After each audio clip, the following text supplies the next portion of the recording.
Welcome to Novel Love Hearing. We bring you hundreds of novel audiobooks covering every genre and every kind of story you can imagine. Action? We've got it. Adventure? Absolutely. Horror? Of course. Whether it's the legendary Uchiha Massacre or outrageous tales like stealing Naruto's and Sasuke's women, you'll find it here. From epic series like One Piece, Bleach, Fairy Tail, and Hunter x Hunter, to countless other adventures, our library has it all. Love novels but don't have time to read? No worries, just plug in your earbuds, sit back, and let the story take over. Good listening, and happy hearing. Vinsmoke Judge loved experimenting with human modification, and the Germa Kingdom possessed an army of modified soldiers. Judge's own children were all modified humans, using their enhanced bodies and bizarre raid suits to rampage across the North Blue. The Vinsmoke's carefully modified soldiers possessed enhanced strength, resilience, and an exoskeleton. Although Blackleg hadn't shown an exoskeleton, this sudden increase in strength and resilience was very similar to a Germa-modified human. But the most unexpected development was Straw Hat Luffy. He was actually overwhelming Vice Admiral Momonga. That combat level had already reached the tier of Giant and Shitten. And Momonga's report about the peculiarity of Straw Hat's devil fruit greatly concerned Akainu. Akainu, though ruthless, was no fool. In fact, he possessed considerable strategic acumen, being the Five Elders' preferred candidate for the next fleet admiral. He had personally experienced the terrifying power of multiple devil fruits combined. Even he had struggled to handle it, unable to protect his subordinates. The bloody facts proved that any devil fruit Rowan coveted could perfectly complement his existing abilities, elevating his power to a more troublesome and terrifying level. Straw Hat's devil fruit, in combat, truly didn't behave like a normal Paramsha, just as Momonga reported. If this fruit was indeed highly valued by that brat Rowan, then it was highly likely it could be awakened in Rowan's hands, granting extremely troublesome abilities. I didn't expect Pirate Hunter's so-called Azura aura would have such an effect. And Blackleg Sanji? Could his real name be Vinsmoke Sanji? That ability is very similar to a modified human from the Germa Kingdom. Akainu wasn't in a hurry to attack yet. Instead, a mocking smile spread across his face. Against inexperienced brats like these, Akainu was an expert. And Straw Hat's Gamu Gamu fruit. It's not a normal Paramsha, is it? You boarded this ship to obtain the powers of these people, didn't you? Just like how you obtained the Flare fruit's power from Fire Fist Ace. Once you have all their powers, they'll just be your tools, right? Sky Sovereign Rowan? And to get those powers, you actually played pirate with these brats? How amusing. Akainu's mocking expression was at its peak as he threw his head back and laughed. Trash talk was Akainu's signature ability. Using taunts to disrupt an enemy's psychological state was highly effective on the battlefield, especially against a user of Conqueror's coding. This tactic was tried and true. As pure spiritual power, Conqueror's coding was greatly affected by psychological disruption. And such words would also affect Straw Hat and the others fighting in the distance. With observation hockey, they would surely hear his mocking laughter. Akainu looked at Rowan, his smile widening. Brat, I'm not Aokiji. I'll show you the true meaning of war. Both physically and mentally. But Rowan's reply completely threw Akainu. That's right. I am just using them as tools. Rowan looked up, smiling at Akainu. Huh? Akainu's smile froze. He admitted it? How the hell could he just admit it? He was just using his standard trash talk attack, trying to break Rowan's and the Straw Hat's psychological defenses. Shouldn't the standard script be Rowan roaring in denial, and Straw Hat and his crew becoming enraged? Once someone gets angry, they lose their absolute calm. And on the battlefield, losing absolute calm meant defeat was not far behind. This was a fundamental truth of war, learned by Akainu through countless bloody battles. But what was this brat's reaction? No denial. A directed mission? Wasn't this brat afraid Straw Hat and his crew would turn on him? After all, it was Rowan who single-handedly orchestrated the Anai's lobby attack to display his might.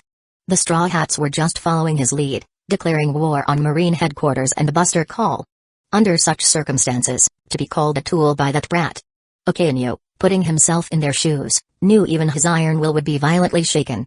It was the ultimate insult and betrayal. No matter how strong one's will, facing such an insult, such betrayal, it was impossible to remain indifferent. Mutiny wasn't out of the question.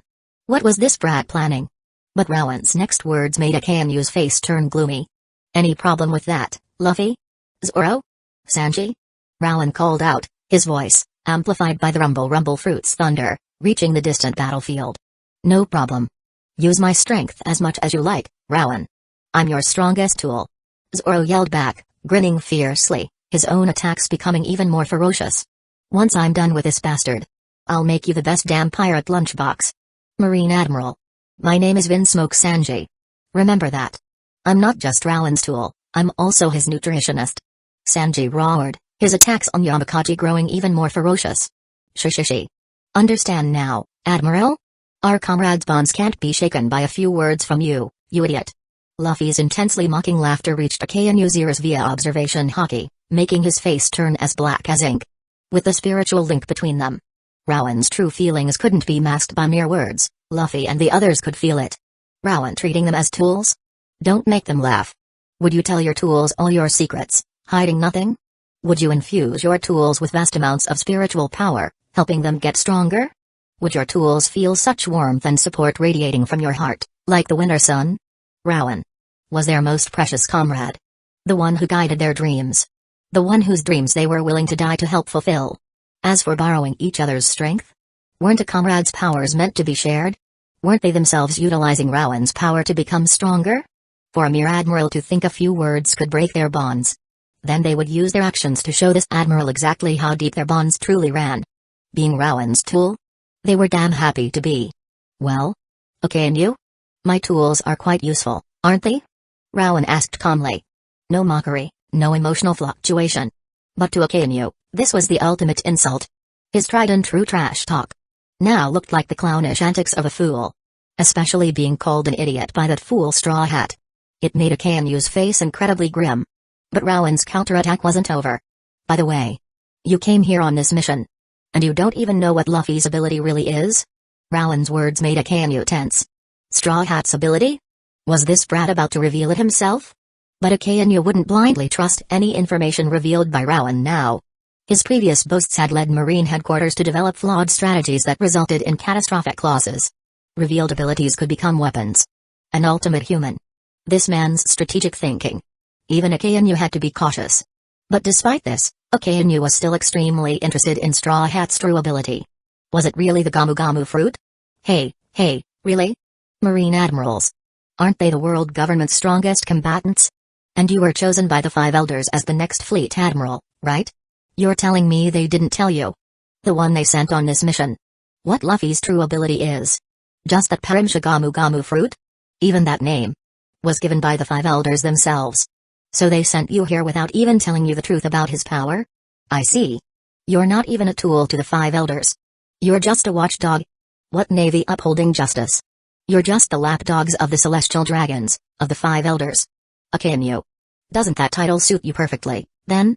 Were you hoping, by proving your loyalty as the Five Elders' watchdog, to become Fleet Admiral? How pathetic. A lapdog at the feet of the Five Elders, begging for the Fleet Admiral position. Do they occasionally pet you to prove their approval too? Rowan's smile grew wider and wider, until finally, it became a loud, mocking laugh. Akainu first felt his eye twitch, then his entire face began to twitch. Until finally, his entire body began to tremble with intense rage. This brat knew he was chosen by the Five Elders to be the next Fleet Admiral? He was claiming that the name of Straw Hat's fruit, that so-called Perimsha Gamu Gamu fruit, was given by the Five Elders themselves? Akainu didn't think he was lying. His observation haki wasn't just for show. This brat opposite him had even dropped his guard against his observation haki, letting Akainu clearly sense his emotional fluctuations. Confirming the truthfulness of the brat's words. Meaning, Straw Hat's devil fruit really wasn't a simple Gamu Gamu fruit. It was a devil fruit so significant that even Sky Sovereign Rowan coveted it, a fruit whose true nature was concealed by the Five Elders themselves under the name Gamu Gamu fruit. Such crucial information. They hadn't told him at all. Just ordered him to capture or kill Straw Hat. Not a shred of respect for him, a Marine Admiral, a future Fleet Admiral. The Justice of the Navy, and he, Akainu, were dogs for the Celestial Dragons and the Five Elders? And his title, Akainu, Red Dog, was chosen to show he was a loyal dog to the Five Elders, to get the Fleet Admiral position? Bastard. His attacks were dog, hound themed. His strongest technique, Migo, Dark Hound, was his signature move. That's where the Akainu title came from. This was an insult to everything they stood for.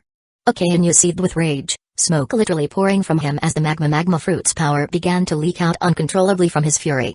Akainu now understood why that brat had readily admitted treating the Straw Hats as tools earlier. It was all for this moment. To show him how Straw Hat and the others, when he called them tools, reacted with joy and excitement. And him, Okainu, and Marine Headquarters? The five elders didn't even give them proper intel, letting them suffer from this information disadvantage.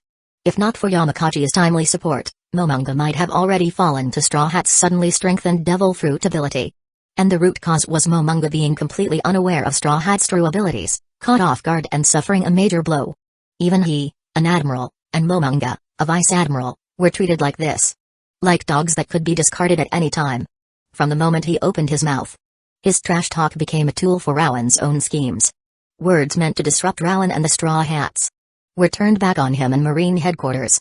And damn it, everything that happened aligned perfectly with what Rowan said. The five elders gave them no intel, let the Navy suffer losses, and showed no respect for him, an admiral and future fleet admiral. Lies aren't sharp blades. The truth is.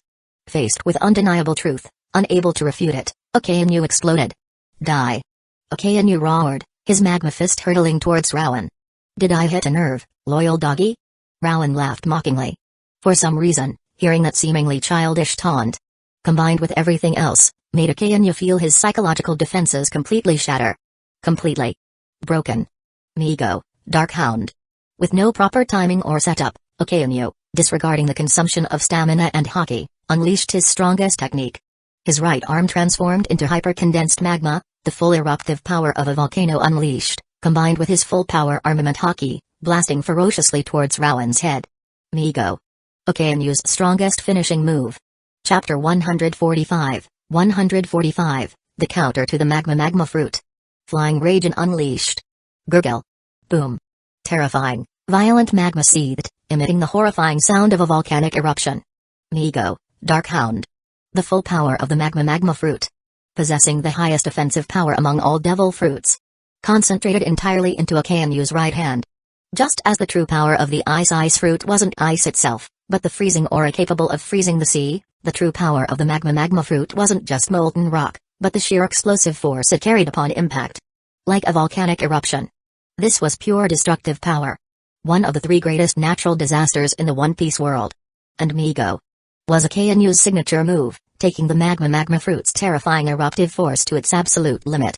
Countless powerful pirates on the seas had perished from this single technique. It was Okainu's ultimate trump card. But trump cards, by their very nature, were not to be used lightly. Such a move consumed immense stamina and haki. If it missed, the user would be left vulnerable.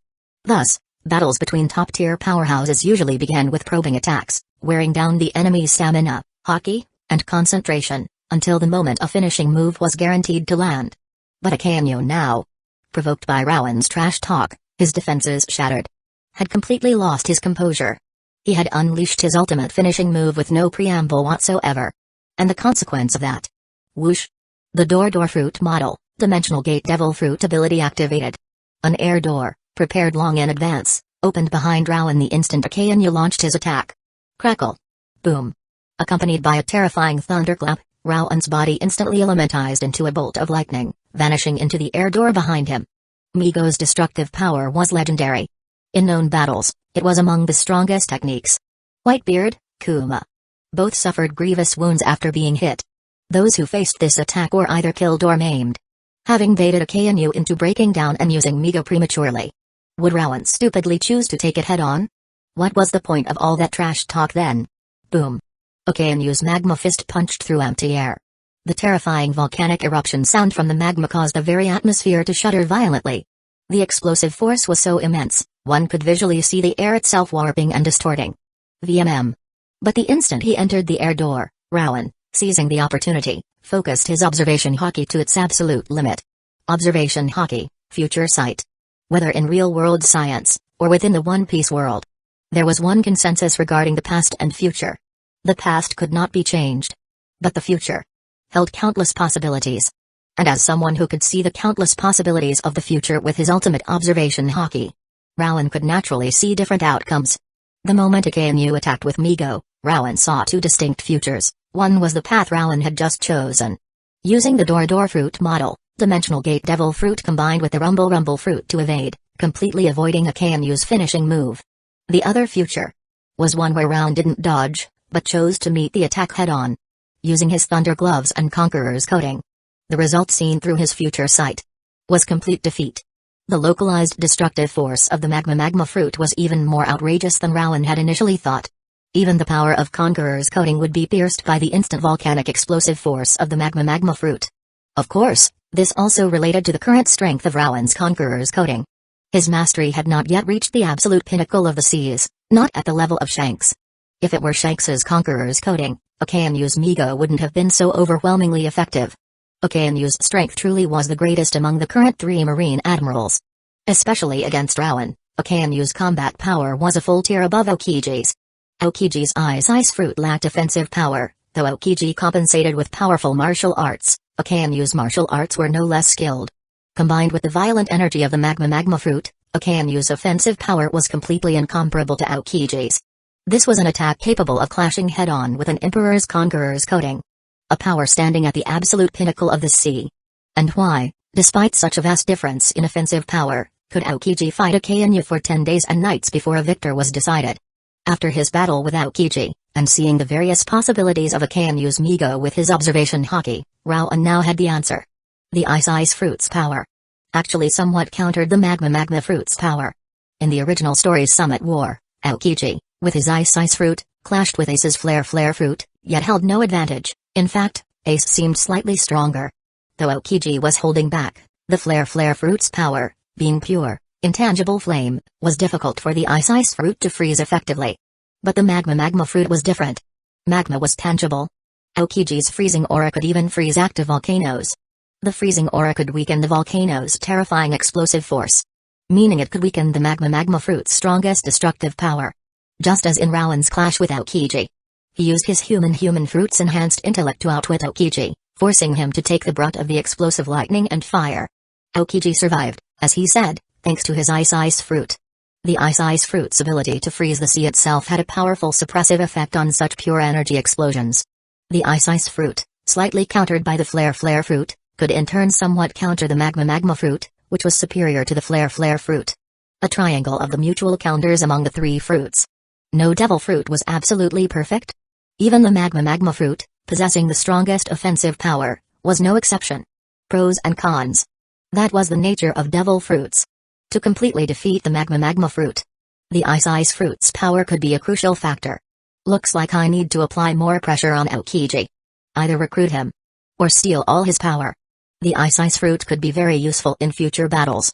In the instant Akanu attacked, Rowan's future sight also saw a third possibility, directly detonating his thunder gloves with the bomb fruit's power to counter Migo. In the future Rowan saw, the detonated thunder gloves and Migo exploded simultaneously. The magma fruit's power possessed the highest destructive force.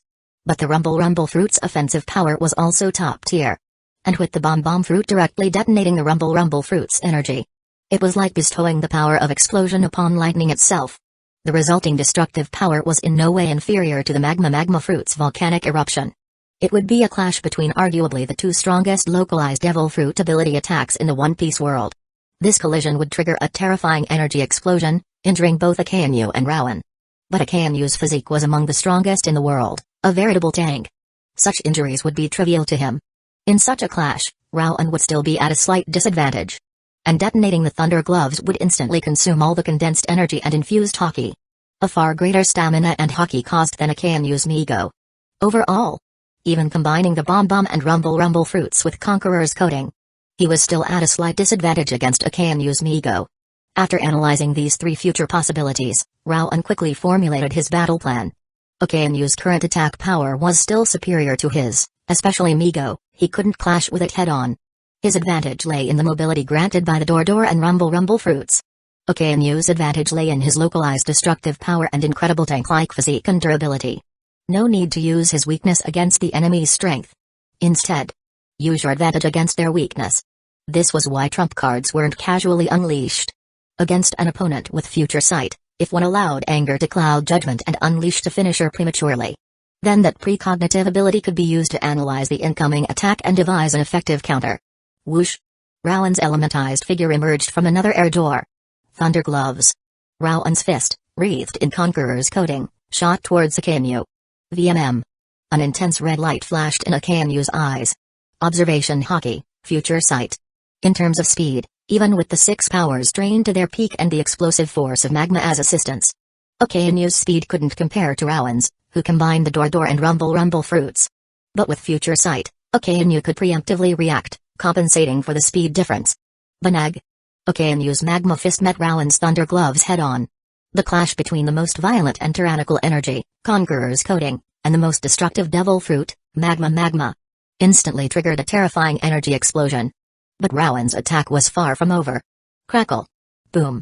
After launching the Thunder Gloves attack, Rowan's body instantly elementized again, disappearing into the air door behind him. Crackle! Boom! Rowan reappeared through another air door, another Thunder Glove strike blasting towards Okayanu. He instantly elementized again, not waiting to see the result. Boom! A series of terrifying thunderclaps echoed. Relying on the combination of the Rumble and Door fruit model, Dimensional Gate Devil fruits, in what seemed like the blink of an eye to the naked eye, Rowan attacked Okayanu dozens of times from different spatial locations with imperceptible intervals. Countless lightning-fast punches, infused with Conqueror's Coating, bombarded Okayanu from all directions. Flying Rage and Flying Thunder God. The spatial ability of the Door fruit model, Dimensional Gate Devil fruit, combined with the Rumble fruit's speed, which was among the absolute pinnacle of devil fruits, created this terrifying spectacle of, from the naked eye's perspective, countless attacks from different spatial coordinates striking the same target simultaneously. Using the Door fruit model, Dimensional Gate Devil fruit's spatial ability, plus the Rumble fruit's terrifying speed, formed something akin to the space-time ninjutsu from the Naruto world, Flying Rage. And this attack frequency was even more astonishing than the fastest devil fruit, the Glint fruit. And each of these attacks, unlike Kizaru's Yasukani no Magatama, were not detached projectiles. They were full power strikes delivered by Rowan himself, carrying the weight of Conqueror's Coating and his own physical strength. Bastard! Okayanu cursed inwardly. The combination of multiple devil fruits was annoying. His future sight was useless against this attack method, because every single strike was equally deadly. And they came from all spatial coordinates, centered on him, completely locking down all his movement routes. What use was seeing the future when there was nowhere to move? Except for blocking head-on. There was no second option. But his Magma Fists. He only had two. Facing this terrifying assault from all directions simultaneously, the attacks he could block with his Magma Fists were limited. Armament. Under these circumstances, Okayanu could only use his strongest Magma Fists to protect his vitals. The rest of his body. He had no choice but to endure with just armament hockey and his base Magma fruit ability. Boom. Bang. Bang. Bang. The terrifying attacks, launched from different spatial coordinates, arriving almost simultaneously. Aside from those blocked by Okayanyu's Magma Fists, all slammed violently into Okayanyu's body. Boom. Terrifying energy exploded instantly. The Door fruit model, Dimensional Gate Devil fruit combined with the Rumble fruit, plus the terrifying attack power of Conqueror's Coating. Flying Rage and descends. Chapter 146, Bonus, a brutal turn of events. Exoskeleton awakens. Rumble. Boom. Accompanied by terrifying thunderclaps and explosions of energy. The devastating attacks, launched from different spatial coordinates, infused with the combined might of the Rumble fruit and Conqueror's Coating, slammed mercilessly into the gaps in Okayanyu's Magma Fist defense, striking his body directly. Just as Okiji's Ice Glove was his strongest offensive technique, Okayanyu's Magma Fists were his. And his strongest defense was his strongest offense. The rest of his body, even covered in armament hockey and partially elementized, was far less durable than his Magma Fists. While attacks aimed at Okayanyu's Magma Fists were blocked by their immense heat and destructive power, those that landed on his body itself couldn't be simply shrugged off with elementalization and armament hockey. Boom. Boom. Boom. Violent, tyrannical energy exploded across Okayanyu's body. Before this omnidirectional spatial assault, even Logia elementalization was useless. Normally, preemptive elementalization involved turning the part of the body about to be attacked into its element, then shifting it away, causing the attack to pass through harmlessly. Even hockey-infused attacks were ineffective against this. But what use was that against an attack coming from all spatial coordinates simultaneously? Even if he elementized, there was nowhere to shift his body to avoid all the attacks. And Conqueror's Coating could bypass elementalization anyway. Okayanyu's true body was struck by Conqueror's Coating and the Thunder Gloves. Though he protected his vitals with his Magma Fists, the terrifying energy blasts still made him spit out a mouthful of blood. Conqueror's Coating inflicted direct internal damage. Not just the surface area struck, bones and organs also suffered under its immensely destructive power. Though Okayanyu's dense armament hockey and Magma fruit ability mitigated much of the impact, Some of the Conqueror's coating still breached his defenses. Okainu, blinded by her age, unleashing his strongest technique, Migo, prematurely. Rowan exploited that opening, unleashing his flying Raging attack. Okainu was injured. 500 million volt. Thunder Serpent, King Cobra. Rowan's figure appeared in midair. Seeing Akainu momentarily staggered from the flying Raging attack, Rowan pointed his right hand sharply downwards. Crackle. Boom. The full power of the rumble fruit erupted. Terrifying lightning converged, forming a colossal thunder serpent that seemed to blot out the very sky, taking the shape of the King of Snakes. The King Cobra. While 300 million volt. Thunder Serpent, Black Mamba maximized the rumble fruit's speed, this new technique. 500 million volt. Thunder Serpent, King Cobra. Maximized its raw destructive power. A full tier above Black Mamba in terms of power. Crackle. Boom. Crimson black lightning solidified, coiling around the massive Thunder King Cobra's fangs. Just as the most destructive force of Akainu's magma attacks was concentrated in the jaws and fangs of his hound-shaped attacks, the strongest point of the rumble fruit's Thunder Serpent attacks also lay within the serpent's fangs. Combined with Conqueror's coating. This was undoubtedly one of Rowan's strongest long-range attacks. Rumble. Accompanied by terrifying thunderclaps, the giant Thunder King Cobra opened its horrifyingly massive maw, lunging towards the opening created by the flying Raging attack, biting down on Akainu. Explosion. Rowan's eyes turned icy cold. The moment the Thunder Serpent, King Cobra made contact with Akainu, Rowan activated the bomb fruit ability. Infusing the lightning energy of the Thunder Serpent with explosive power, turning it into explosive lightning.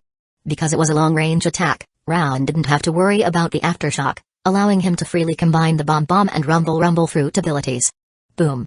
The explosive force of the amplified rumble fruit, combined with the destructive energy of Conqueror's coating, created a terrifying energy storm that swept across the entirety of Eni's Lobby's main island. Rumble. Countless island fragments were helplessly tossed into the air, then completely disintegrated by the violent energy storm. The very atmosphere above the explosion roiled and recoiled from the terrifying energy shock waves. The entire main island of Eni's Lobby began to shake violently before this horrifying energy storm. Admiral Akainu. Though locked in battle, aside from Momonga who was struggling with all his might to hold off Gear 4th Luffy, Yamakaji, Onigamo, and the numerous other high-ranking marine officers anxiously watched Rowan and Akainu's clash from afar. They knew their own battles wouldn't decide the outcome of this war. The only ones who could decide victory were the two powerhouses standing at the absolute pinnacle of the seas. Marine Headquarters Admiral, Akainu, and the Fifth Emperor, Sky Sovereign Rowan. Once they determined a winner, with their strength, all the others here wouldn't be enough for even one of them to deal with. Before a pinnacle powerhouse of this sea, even 4 Emperor's commander-level fighters were but ants. Unable to even withstand a single full-power blow. Below Emperors and Admirals, all are ants. That saying perfectly described individuals like Sky Sovereign Rowan, who had fully mastered Conqueror's coating, and Admiral Akainu, who possessed the strongest offensive devil fruit. But they couldn't even use observation hockey to properly assess the battlefield. Their hockey was completely scrambled by the rumble fruit's thunder sound. Within the space filled with Rowan's lightning, their observation hockey couldn't penetrate. Still, Eni's Lobby's main island wasn't that large, and most of its buildings had been destroyed by Rowan's initial attack. Even without observation hockey, with their eyesight, they could vaguely see the situation on Akainu and Rowan's battlefield. When they saw those terrifying attacks raining down on Akainu from every spatial direction simultaneously, their hearts sank with dread. The Door and Rumble fruits combined could unleash such a terrifying barrage. In terms of sheer attack frequency, it surpassed even their fastest Admiral, Kizaru, and his Glint fruit. And it came from all directions simultaneously, leaving no room to dodge. Under this horrifying assault, even Admiral Akainu was momentarily overwhelmed, being hit and injured. And now, struck by this terrifying energy storm. Was this the technique Admiral Aokiji spoke of? Rowan using the bomb fruit's power to make Logia abilities explode. Though he maximized speed and accuracy this time, not incorporating his fire powers. This energy storm was still enough to fill Yamakaji, Onigamo, and the other marines with profound horror. If they were caught in that blast, it would be certain death. Forget them, even Admiral candidates like Jian wouldn't survive that. For Admiral Akainu to be hit by such a terrifying energy storm, how could they not be horrified? Admiral Akainu was the strongest among the 3 Marine Headquarters Admirals. One of the absolute top-tier combatants on the seas, capable of fighting head-on with Emperors. Though Sky Sovereign Rowan was hailed as the 5th Emperor, in Marine Headquarters' assessment, Rowan's actual combat strength was still weaker than Emperors like Shanks or Kaido. Admiral Aokiji's crushing defeat was due to lack of intel and being ambushed by Rowan's human-human fruit ability. If not for lack of intel, in a straightforward battle, the outcome might not have been Rowan's victory. But the combination of multiple devil fruit abilities was proving terrifyingly powerful in combat. Having acquired another new devil fruit, the Door fruit model, Dimensional Gate Devil Fruit, Sky Sovereign Rowan's combat performance had ascended to another level. The most vicious ability user in history. The strongest devil fruit user in history. These titles were made terrifyingly real at this moment. Oi! You're distracted. Zoro roared, seeing Onigamo's focus shift, his eyes flashing with extreme demonic aura. Crap! Onigamo's heart lurched in terror. Sakazuki falling into a crisis had disrupted his concentration. In the One Piece power system, once the mind was disturbed, not only actions but also haki would be greatly affected. A lapse in concentration meant exposing a massive vulnerability. Aizura. Nine Sword Style. Purgatory Onigiri. Zoro's demonic aura fully materialized. The demonic aura channeled a sliver of Conqueror's haki's power, coating Zoro's 9 blades. Onigamo, his mind disturbed by a Kanyu's crisis, had revealed a fatal opening. Zoro wouldn't let this opening slip past. Zoro's current strongest technique in his Azura state. Slice. Onigamo's armament haki and swordsmanship defenses were breached by the demonic slash. Blood erupted from Onigamo's body. Damn it. Onigamo's face was filled with disbelief. Thud. Severely wounded, Onigamo collapsed heavily to the ground. Vice Admiral Onigamo. The horrified screams of Rear Admirals and Commodores echoed. Several Rear Admirals, under the cover of 10 Commodores, charged frantically towards Zoro. The intensity of their charge forced even Robin and Chopper, who were trying to intercept them, back temporarily. Heavy sandstorm. Vivi, seeing the dozen or so Rear Admirals and Commodores charge, pushed her Sand Fruit's ability to its limit. An enhanced version of Sandstorm, Heavy Sandstorm, was unleashed by Vivi. 5 Commodores were instantly swept up by the terrifying vortex of sand, screaming. The remaining Commodores with armament haki quickly gathered behind the few Rear Admirals. Their haki wouldn't last long in a heavy sandstorm either. But just as the small unit broke through the sandstorm's blockade, a thunderclap echoed from the sky. Thunder tempo. Nami swung her sorcery clam attacked. Terrifying lightning descended, engulfing these Rear Admirals and Commodores under their horrified gazes. Boom. Though the stored lightning in the sorcery clam attacked was only a fraction of the Rumble Fruit's true power, it wasn't something these Rear Admirals and Commodores' armament haki could withstand. Their haki defenses instantly shattered, and they all collapsed to the ground, bodies charred black. Bastard. Yamakachi's face was incredibly grim. The battlefield situation was changing too rapidly. If he didn't quickly secure victory, the situation would become disastrous. It's all his fault. Seeing Black Leg, Yamakachi felt his fury surge. Yamakachi had always been one of the good guys among vice admirals, always smiling. But now, his smile was completely gone. Seeing his fellow Marines pushed to the brink, the kind-hearted Yamakachi was enraged. He channeled all his armament haki into his blade, even using iron body and haki combined to withstand several of Sanji's fierce kicks. His goal? To land a decisive blow on Black Leg, to end this quickly. With Cat Burglar having exploited the opening to take down the other officers, Yamakachi was momentarily freed from the immediate threat of the Rumble Fruit. He had to seize this chance and defeat Black Leg quickly. Clang. Hit. Yamakachi grinned, but the sensation from his sword made him frown. Crack. Ow. Ow. Ow. What the? Sanji yelped instinctively as his leg twisted unnaturally upon being struck by Yamakachi's full power slash. But then, he realized. It didn't hurt. Why? Doesn't it hurt that much? And being struck by a haki-infused blade, why was his leg bent, not severed? An idea suddenly formed in Sanji's mind.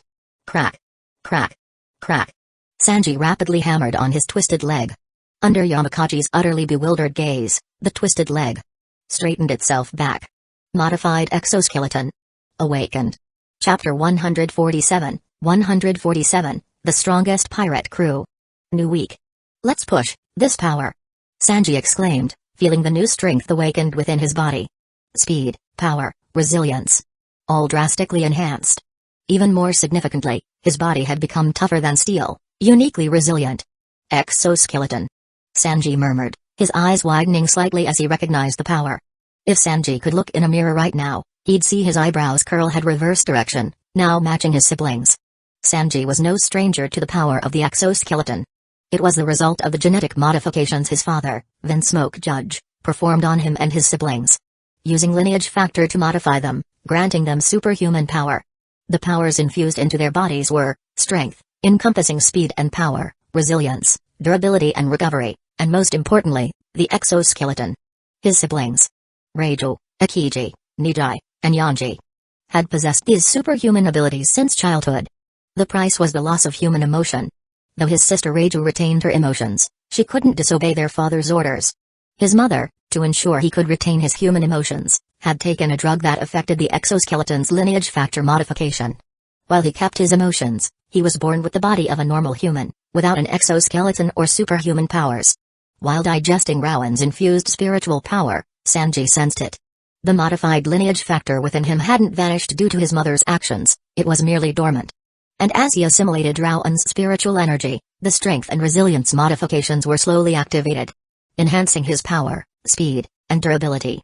And now, under extreme emotional duress, the exoskeleton power had fully awakened. The first thing Sanji felt upon gaining this power wasn't joy, but a subconscious panic. His brothers, under the influence of this lineage factor, were nothing more than emotionless monsters. His bones with Rowan and the crew, with owner Zeph, with those idiot cooks. His passion for cooking, his dream of finding the all blue. These were Sanji's most precious treasures. If gaining this power meant losing those emotions, he'd rather not have it. But thankfully, his emotions remained intact. Sanji could still feel his love for cooking, his yearning for the all blue, his father-son bond with owner Zeph, his desire to see those idiot cooks at the Barity again, his precious camaraderie with Luffy and the others, and his resolve to help Rowan achieve his dream, even if it cost him his life. Since that was the case, it was a damn good thing this power had awakened. Sanji's eyes burned with searing fire. He had been so frustrated earlier, so ashamed of his performance. Luffy's power far surpassed his, sure, but even that Mosshead's strength was a tier above his. But Sanji's frustration and anger weren't just about that. Even against the Mosshead, Sanji would only strive to catch up, not feel jealous. Though they always fought, Zoro was still his precious comrade. What enraged Sanji was that Vice Admiral Yamakaji had managed to launch a support attack against Luffy while Sanji was fighting him, ruining Luffy's chance to quickly defeat his own opponent. This created a flaw in the battlefield Rowan had meticulously arranged for them. And he had boasted about competing with Zoro to be Rowan's #1. And because he lacked Conqueror's haki, his rate of digesting Rowan's spiritual power was actually slower than Zoro's and Luffy's. The power gap between them would likely widen even further in the future. At this rate, forget being Rowan's #1. He might not even qualify for #2 or #3. Vivi's sand fruit ability was improving at a terrifying rate, and she had already awakened armament haki. Her current strength was no less than his. Though Sanji wouldn't feel jealous of his comrades, this feeling of inadequacy still left him frustrated. But now, that was no longer a problem. With his exoskeleton awakened, his strength skyrocketed. He had once again earned the qualification to compete with the Mosshead to be Rowan's #1. Losing focus, are we? Though Yamakaji didn't know what had happened to Blackleg, his observation haki sensed Sanji's momentary emotional lapse. A clear opening. In such a fierce battle, a moment's distraction. Onigamo's earlier fate was the best example. Yamakaji naturally wouldn't miss this chance. His haki-infused blade slashed powerfully towards Sanji's abdomen. Yamakaji's justice was gentle justice, similar to his teacher, the former admiral known as Zephyr Blackarm. Even against an enemy like Sanji, Yamakaji aimed to incapacitate, not kill. Capturing Sanji and imprisoning him in Impel Down was Yamakaji's strategic goal. But, clang, bang. His haki-infused blade, the moment it struck Sanji's body, shattered into pieces. What? Yamakaji's usually half-closed eyes snapped wide open in shock. How could his body be this tough? This wasn't haki, it was Blackleg's raw physical durability. That kind of physical toughness was impossible for a normal human. Right. Blackleg is a modified human. A member of the Vinsmoke family from Germa. Vinsmoke Sanji. I see. Germa 66 of the North Blue. Yamakaji stated grimly, remembering Blackleg's earlier shout towards Akinyu. A nearby rear admiral tossed Yamakaji his sword. Yamakaji infused it with even stronger armament haki, preparing for the next assault. The reason his sword broke was because he had intended only to incapacitate Blackleg, not kill him. His haki wasn't at full power. But now, he couldn't hold back anymore. He had to use his strongest armament haki. Otherwise, forget capturing Blackleg, he might be the one who gets defeated. Blackleg's combat power had undergone a qualitative leap. As expected of the crew chosen by that man, Sky Sovereign Rowan. Every single one of them was a monster. Even the usually good-natured Yamakaji cursed inwardly. That feeling of being on the verge of victory, only for your opponent to suddenly level up due to their bloodline. Even a good-natured man like Yamakaji found it incredibly frustrating. Don't call me Vinsmoke. I am Blackleg Sanji of the Straw Hat Pirates. The number 1 of the 5th Emperor. SKY Sovereign Rowan. Sanji snarled, his eyes cold. His earlier admission was solely for Rowan's sake. For Rowan, he could temporarily shoulder that past burden. That was Sanji's resolve. But that family. Sanji utterly despised them, and feared them deep within his heart. Feared becoming an emotionless monster like them. And the best way to conquer fear was to face it head-on. Diable Jamb. Shoot. Epple. Coddle it. Sanji's speed became astonishing as he launched a series of fierce attacks towards Yamakaji. If you die, so be it. Blackleg. Yamakaji roared, understanding now was not the time for his so-called gentle justice. If he too was defeated, the situation on this battlefield would become truly dire. Unlike Zephyr's principle of never killing, his own gentle justice was different. He was ready to kill. Yamakaji unleashed his full armament haki and 6 powers, fiercely countering Sanji's attacks. Sanji's previous strength was only Rear Admiral level. With the exoskeleton awakened, he had just reached the pale gold tier. Vice Admiral level. Because his base physique and haki hadn't reached the level he possessed when fighting Queen in the original story, his awakened exoskeleton strength was also inferior to that future state. The exoskeleton's power amplified Sanji's own strength, it was a multiplier. Even after awakening, Sanji could still train and further enhance his body's modifications. Modification was just modification. What ultimately determined power ceiling was the individual themselves. Physique, haki. Those were the true keys to strength. For now, Sanji and Yamakaji were evenly matched. Many of the Rear Admirals and Commodores exclaimed in shock. Blackleg Sanji, bounty only 50 million Bailey, previously unremarkable in the Straw Hat crew, had undergone a qualitative transformation in the middle of a battle? He could now fight evenly with Vice Admiral Yamakaji? This strength was not what a 50 million Bailey pirate should possess. And not just Blackleg Sanji. Straw Hat Monkey D. Luffy was completely overwhelming Vice Admiral Momonga. Momonga now needed the coordination of several Rear Admirals just to contend with Straw Hat. And Pirate Hunters Oro, teaming up with Desert Princess Vivi, had defeated Vice Admiral Onigamo. The Straw Hat Pirates. Was this terrifying? Even without Rowan, the current Straw Hat crew was a terrifying force on the seas in its own right. A standard Buster Call force would struggle immensely to take down the Straw Hats even without Rowan. Add Sky Sovereign Rowan himself. This was practically the standard configuration of a true Emperor's crew. Though Sky Sovereign Rowan was hailed as the 5th Emperor, that was mostly out of respect for his individual strength. A man with his battle record. Even the 4 Emperors themselves couldn't say he was unworthy. But that was just individual strength. An Emperor's crew represented military might. Not just the Emperor himself. But the Straw Hats' strength had been consistently underestimated. The world thought the Straw Hats were a crew sheltered under Rowan's protection. That Rowan was the scary one, not the crew. Their high bounties were due to Rowan's presence. But now, after engaging them in all-out war, they finally realized how catastrophically wrong that assumption was. Straw Hat Monkey D. Luffy. His current combat power was no less than an Emperor's vice-captain. Even a top-tier vice admiral like Momonga couldn't handle him one-on-one. Cat Burglar Nami, with that strange climate weapon, could unleash a portion of Rowan's Rumble Fruit power. If a normal vice admiral got hit, they'd be severely injured. Sniper Usopp was no simpleton either. The special ammunition he fired contained Rowan's Flare Fruit power. Extremely potent.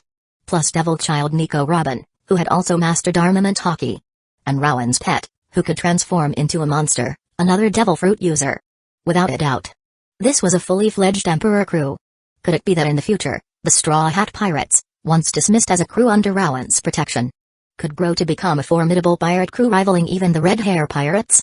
The Red Hair Pirates' forces were actually smaller than the other 3 Emperor crews, they had fewer commanders. But the combat strength of their commanders was extremely horrifying. Hailed as an impenetrable pirate crew, renowned for the high average bounties of their commanders. The current Straw Hat crew already resembled the Red Hair Pirates. No. Not just resembled. With Sky Sovereign Rowan at the helm, aside from the number of commanders, this was practically another Red Hair Pirates. An impenetrable pirate crew. And they hadn't even reached Sabeti yet. What if, one day, the Straw Hat Pirates were to surpass even the Red Hair Pirates? Thinking of this scary future, many of the Marine elites swallowed hard.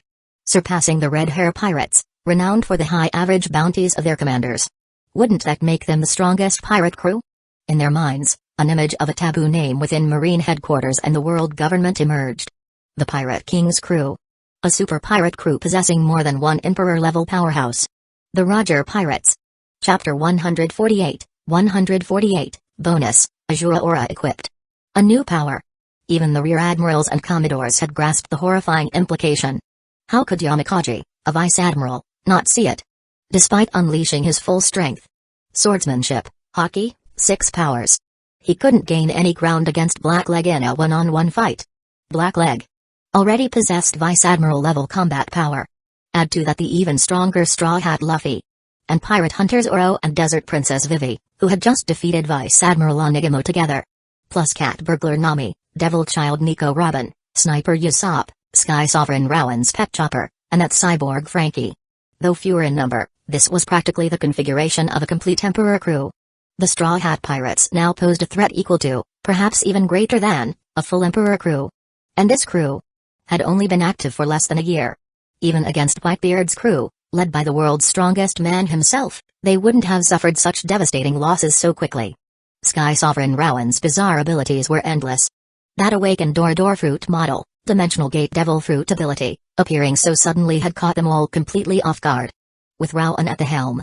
Who could confidently claim this crew was any less threatening than a full Emperor's force? Emperor crews didn't have the Rumble Fruit's terrifying sensory range, nor the ultimate human strategic intellect of the human fruit, nor the awakened Door Fruit model, Dimensional Gate Devil Fruit ability that nullified all long-range attacks. And they certainly lacked Sky Sovereign Rowan's endless supply of unexpected, devastating tactics and his uncanny ability to outmaneuver Marine headquarters' intelligence. And Straw Hat, Pirate Hunter, even Blackleg before him, were clearly still in their rapid growth phase. Straw Hat and Pirate Hunter both possessed Conqueror's hockey. To have such hockey and strength less than a year after setting sail. With Rowan's guidance, mastering Conqueror's coding was only a matter of time. If they truly mastered Conqueror's coding, then the Straw Hat Pirates would have 3 super powerhouses with Emperor-level strength. Though Blackleg Sanji didn't have Conqueror's hockey, he had undoubtedly shown the potential to reach Admiral-level strength. At the very least, achieving the strength of his former teacher, Zephyr, was highly probable. And with the Sand Fruit user, Desert Princess Vivi, and the others. Thinking of all this, Yamakaji felt cold sweat trickling down his back. If these people were allowed to fully mature, combined with Sky Sovereign Rowan's power, even the Roger Pirates back then weren't this monstrously strong, were they? Still not enough? While Yamakaji fought with growing trepidation, Sanji felt his own power was still insufficient. What was the point of fighting this Vice Admiral to a standstill? That Mosshead had already defeated the 8-sword-style Vice Admiral. Though Vivi's assistance certainly helped, and he himself had Nami's Rumble-powered Climatact support earlier. Now, with his strength massively amplified, taking down this Vice Admiral was Sanji's only goal. With a powerful sidekick, Sanji created some distance between himself and Yamakaji. Ha! Sanji exhaled sharply, his eyes narrowing in intense concentration. Whirl. Whirl. Whirl. He spun at an even greater speed, the friction with the air generating incredible heat. His awakened exoskeleton allowed his body to withstand these extreme temperatures. Armament. Sanji roared. Whoosh. Under Yamakaji's shocked gaze, the flames normally coating Sanji's right leg transformed into blazing blue fire. Ifra Jamb. An upgraded version of Diable Jamb. Even hotter flames. Combined with his exoskeleton and armament hockey. Ifra Jamb. Sanji's current strongest ability. Ha! Having just awakened his exoskeleton, using this technique placed an immense strain on Sanji's body. Wasting no time, Sanji, propelled by the terrifying speed granted by his modified lineage factor, shot towards Yamakaji. Moonwalk. And instant transmission in midair? Yamakaji's face paled upon seeing Sanji's movements. Moonwalk and instant transmission both placed immense strain on the legs, combining them created a terrifying burden even a Vice Admiral's physique couldn't handle. Because it was pure physical strain. Hockey and other powers couldn't assist.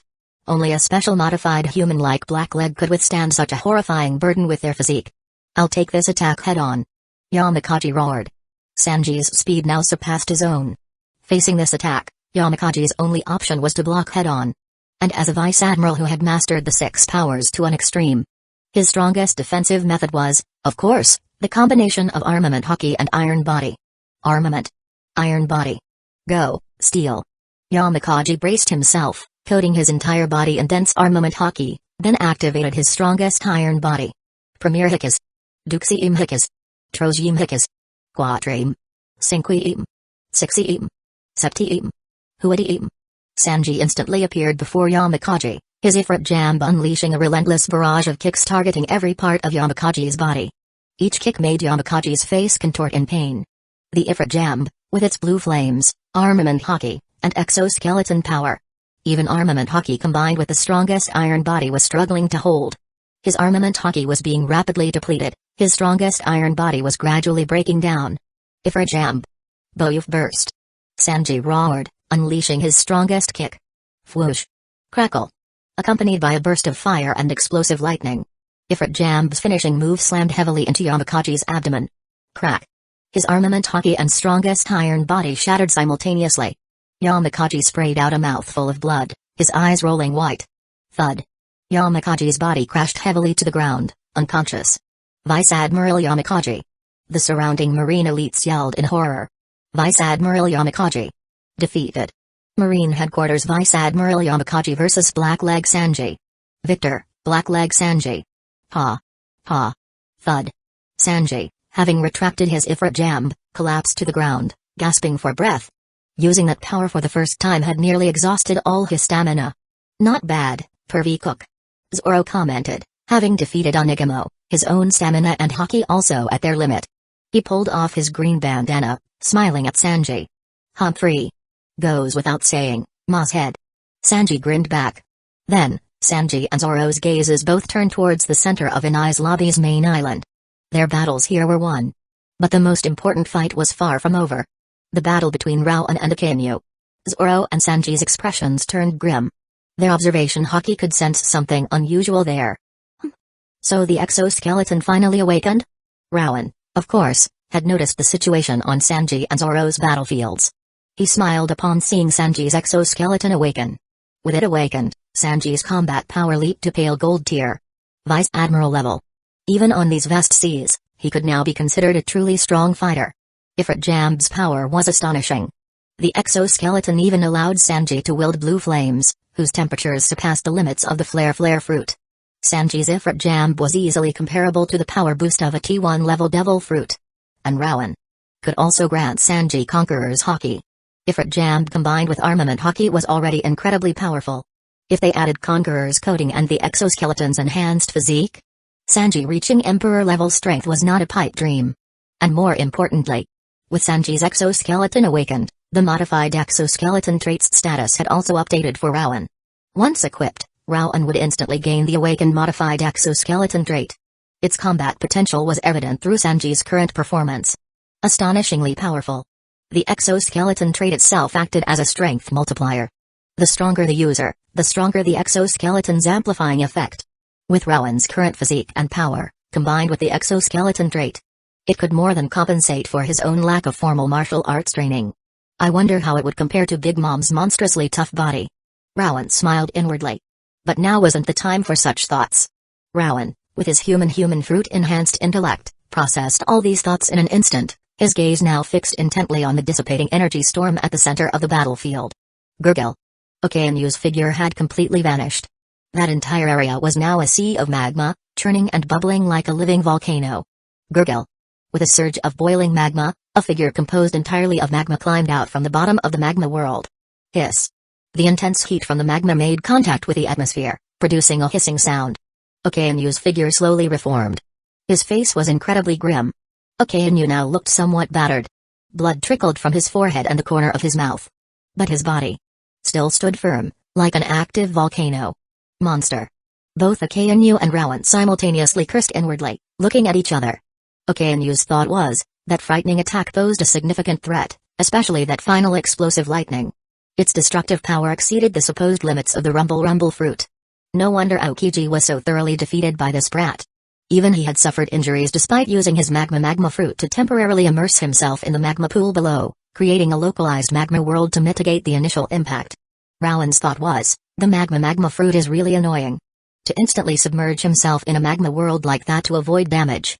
As long as there's solid ground beneath him, he can create one anywhere. And Okainu's durability. It truly was as monstrous as in the original story. A tank. An absolute tank. Even after taking Rowan's flying Raijin and the initial blast from the exploding Thunder Serpent, Akainu only shed some blood. After recovering for a moment in the magma world, his aura hadn't weakened at all. Just like his performance in the Summit War. A virtually unkillable super tank. His long-range attacks alone couldn't kill this guy. Rowan's attacks had landed so cleanly only because Akainu, enraged, had lost his cool and prematurely unleashed Migo. Rowan used that opening for his flying Raijin, breaking Akainu's defenses, which created the opportunity to launch his Thunder Serpent, King Cobra. Using similar attacks now would be a waste of energy. Akainu would simply submerge himself in the magma. Your subordinates seemed to have been routed. Rowan commented calmly, looking at Akainu. Humphrey. As long as I eliminate you, the Navy will prevail. Akainu retorted coldly, his voice completely devoid of emotion. For Akainu, achieving victory justified any sacrifice. Iron-blooded justice. That was Akainu's way. Though Onigamo and Yamakaji were defeated, Pirate Hunter and Blackleg were also likely at their limit in terms of stamina and hockey. The Door Fruit model, Dimensional Gate Devil Fruit combined with the Rumble Fruit. Certainly irritating. But how many times can you sustain those attacks? Akainu sneered, a cruel smile playing on his lips. Rowan didn't deny it. The Flying Raijin technique combined the Door Fruit model, Dimensional Gate Devil Fruit, Rumble Fruit, and Conqueror's Coating. Using 2 Devil Fruits, plus hockey, unleashed simultaneously in dozens of full-power attacks. Even with the Rumble's awakened stamina recovery and the human fruit's enhanced physique. The consumption of both stamina and hockey was immense. Besides, his earlier attacks had already shown that simply using Flying Raijin against Akainu, while effective against Akainu, weren't decisive. Akainu's physique was just too damn durable, and he could immerse himself in magma world to recover. Ultimately, Rowan's hockey wasn't yet strong enough to deliver a fatal blow to Akainu. But, why don't you test out my new power? Rowan asked, taking a deep breath, looking at Akainu. What? Hearing that, Akainu's pupils constricted sharply. New power? Does this brat have more tricks up his sleeve? He couldn't dismiss Rowan's words now. Bloody experience had taught him how incredibly dangerous and versatile this brat was. Azura Aura, special. Equipping complete. A bizarre purple-black light erupted from Rowan's eyes. The Azura Aura trait, started back in Shell's town from Zoro, had now, finally, been fully loaded. Whoosh. Azura Aura. Activated. Chapter 149, a demonic form. Ruler of Purgatory. Whoosh. The strange purple-black energy in Rowan's eyes solidified, taking physical form. Countless streams of purple-black aura erupted, enveloping Rowan's entire body.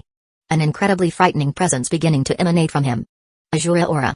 A demonic power capable of unleashing hellish abilities. Zoro, using his Azura Aura, could not only channel a fraction of Conqueror's Hockey's power but also manifest 3 heads and 6 arms, wielding 9 swords. It was precisely due to this Azura Aura that Zoro, during the Onigashima raid, shortly after awakening Conqueror's Hockey, could already use a rudimentary form of Conqueror's Coating, taking on a demonic form to defeat King the Wildfire, one of Kaido's top commanders. Furthermore, Azura Aura was a special trait. Its strength depended entirely on the user's own power. Unlike Zoro, who had only just awakened Conqueror's Hockey back then, Rowan had completely mastered Conqueror's Coating. And fully mastered Conqueror's Coating was the key to unleashing the true terror of this demonic power. Azura Aura, in Rowan's hands, would display its true might. Crackle. Boom. The demonic aura surrounding Rowan erupted in a frenzy of crimson-black lightning. Rowan's fully mastered Conqueror's Coating began to merge with the materialized Azura Aura. Crackle. Boom. The crimson-black lightning shifted, becoming a bizarre, ominous shade of dark red. This was the fusion of Conqueror's Coating and Azura Aura. Possessing both the violent, tyrannical nature of Conqueror's Hockey and the sinister, otherworldly qualities of Azura Aura. Azura Aura elevated Rowan's Conqueror's Coating to another level. The ground beneath Rowan's feet, except for the small patch he stood upon, instantly shattered under this terrifying fusion of energies. Countless pieces of the island, each now crackling with dark red lightning, were thrown high into the air. This sinister, violent energy transformed the very space around Rowan into an ominous, dark red domain. To gaze upon this domain was to gaze into purgatory. What the hell is that? Akainu's eye twitched uncontrollably as he stared at the sinister, dark red space and the terrifying energy radiating from the crackling dark red lightning. What a bizarre and horrifying power. The power of Conqueror's Coating. Perfectly fused with that demonic aura? Using Conqueror's coding for attacks was incredibly difficult already. Mastering it completely to amplify defense, speed, and attack was even more incredibly difficult. But now, that power was perfectly fused with a demonic aura, even creating a dark red, otherworldly space. I see. This is that strange power from the pirate hunter. You acquired it, didn't you? No wonder that brat could channel a sliver of Conqueror's Hockey's power with it. Okay, and you mused, his own observation Hockey spreading. That sinister purple-black energy was clearly identical to what pirate hunter used for his nine-sword style. But in this brat's hands, it was far more terrifying. It had fused perfectly with his fully mastered Conqueror's coding, creating this ominous, dark red domain. Gazing upon it, even Akanu felt a chill. It truly looked like a glimpse into purgatory.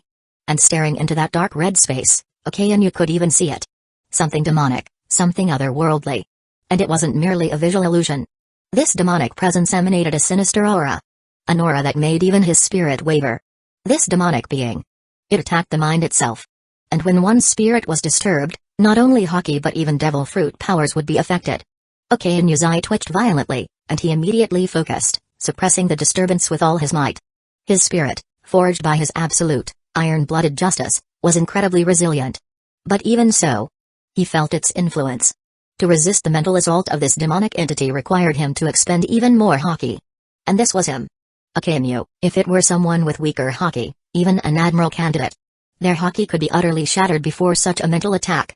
Can you feel it? This power can directly attack your very spirit. Rowan's voice echoed from the center of the Crimson Domain. He looked towards Akanu, a demonic smile twisting his lips. At this moment, Rowan was the incarnation of a demon god. The ruler of purgatory. Having fully equipped the Azura aura trait, Rowan felt this demonic power, his own eyes now blazing with an ominous dark red light. Azura aura's power was even more astonishing than he'd initially thought. And the power of Azura aura didn't stop there. Azura aura. God Eater.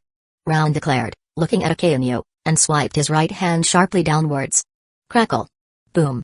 The island fragments, now enveloped in dark red lightning energy, came to life under his command, swarming towards Akanu like hungry demons. Akanu's pupils constricted sharply. From his perspective, these weren't just highland fragments, they were true demonic figures. Their target was to directly tear apart his spirit, to utterly devour him. Don't underestimate me, brat. Akanu roared. Boom. The magma world beneath his feet began to boil and churn.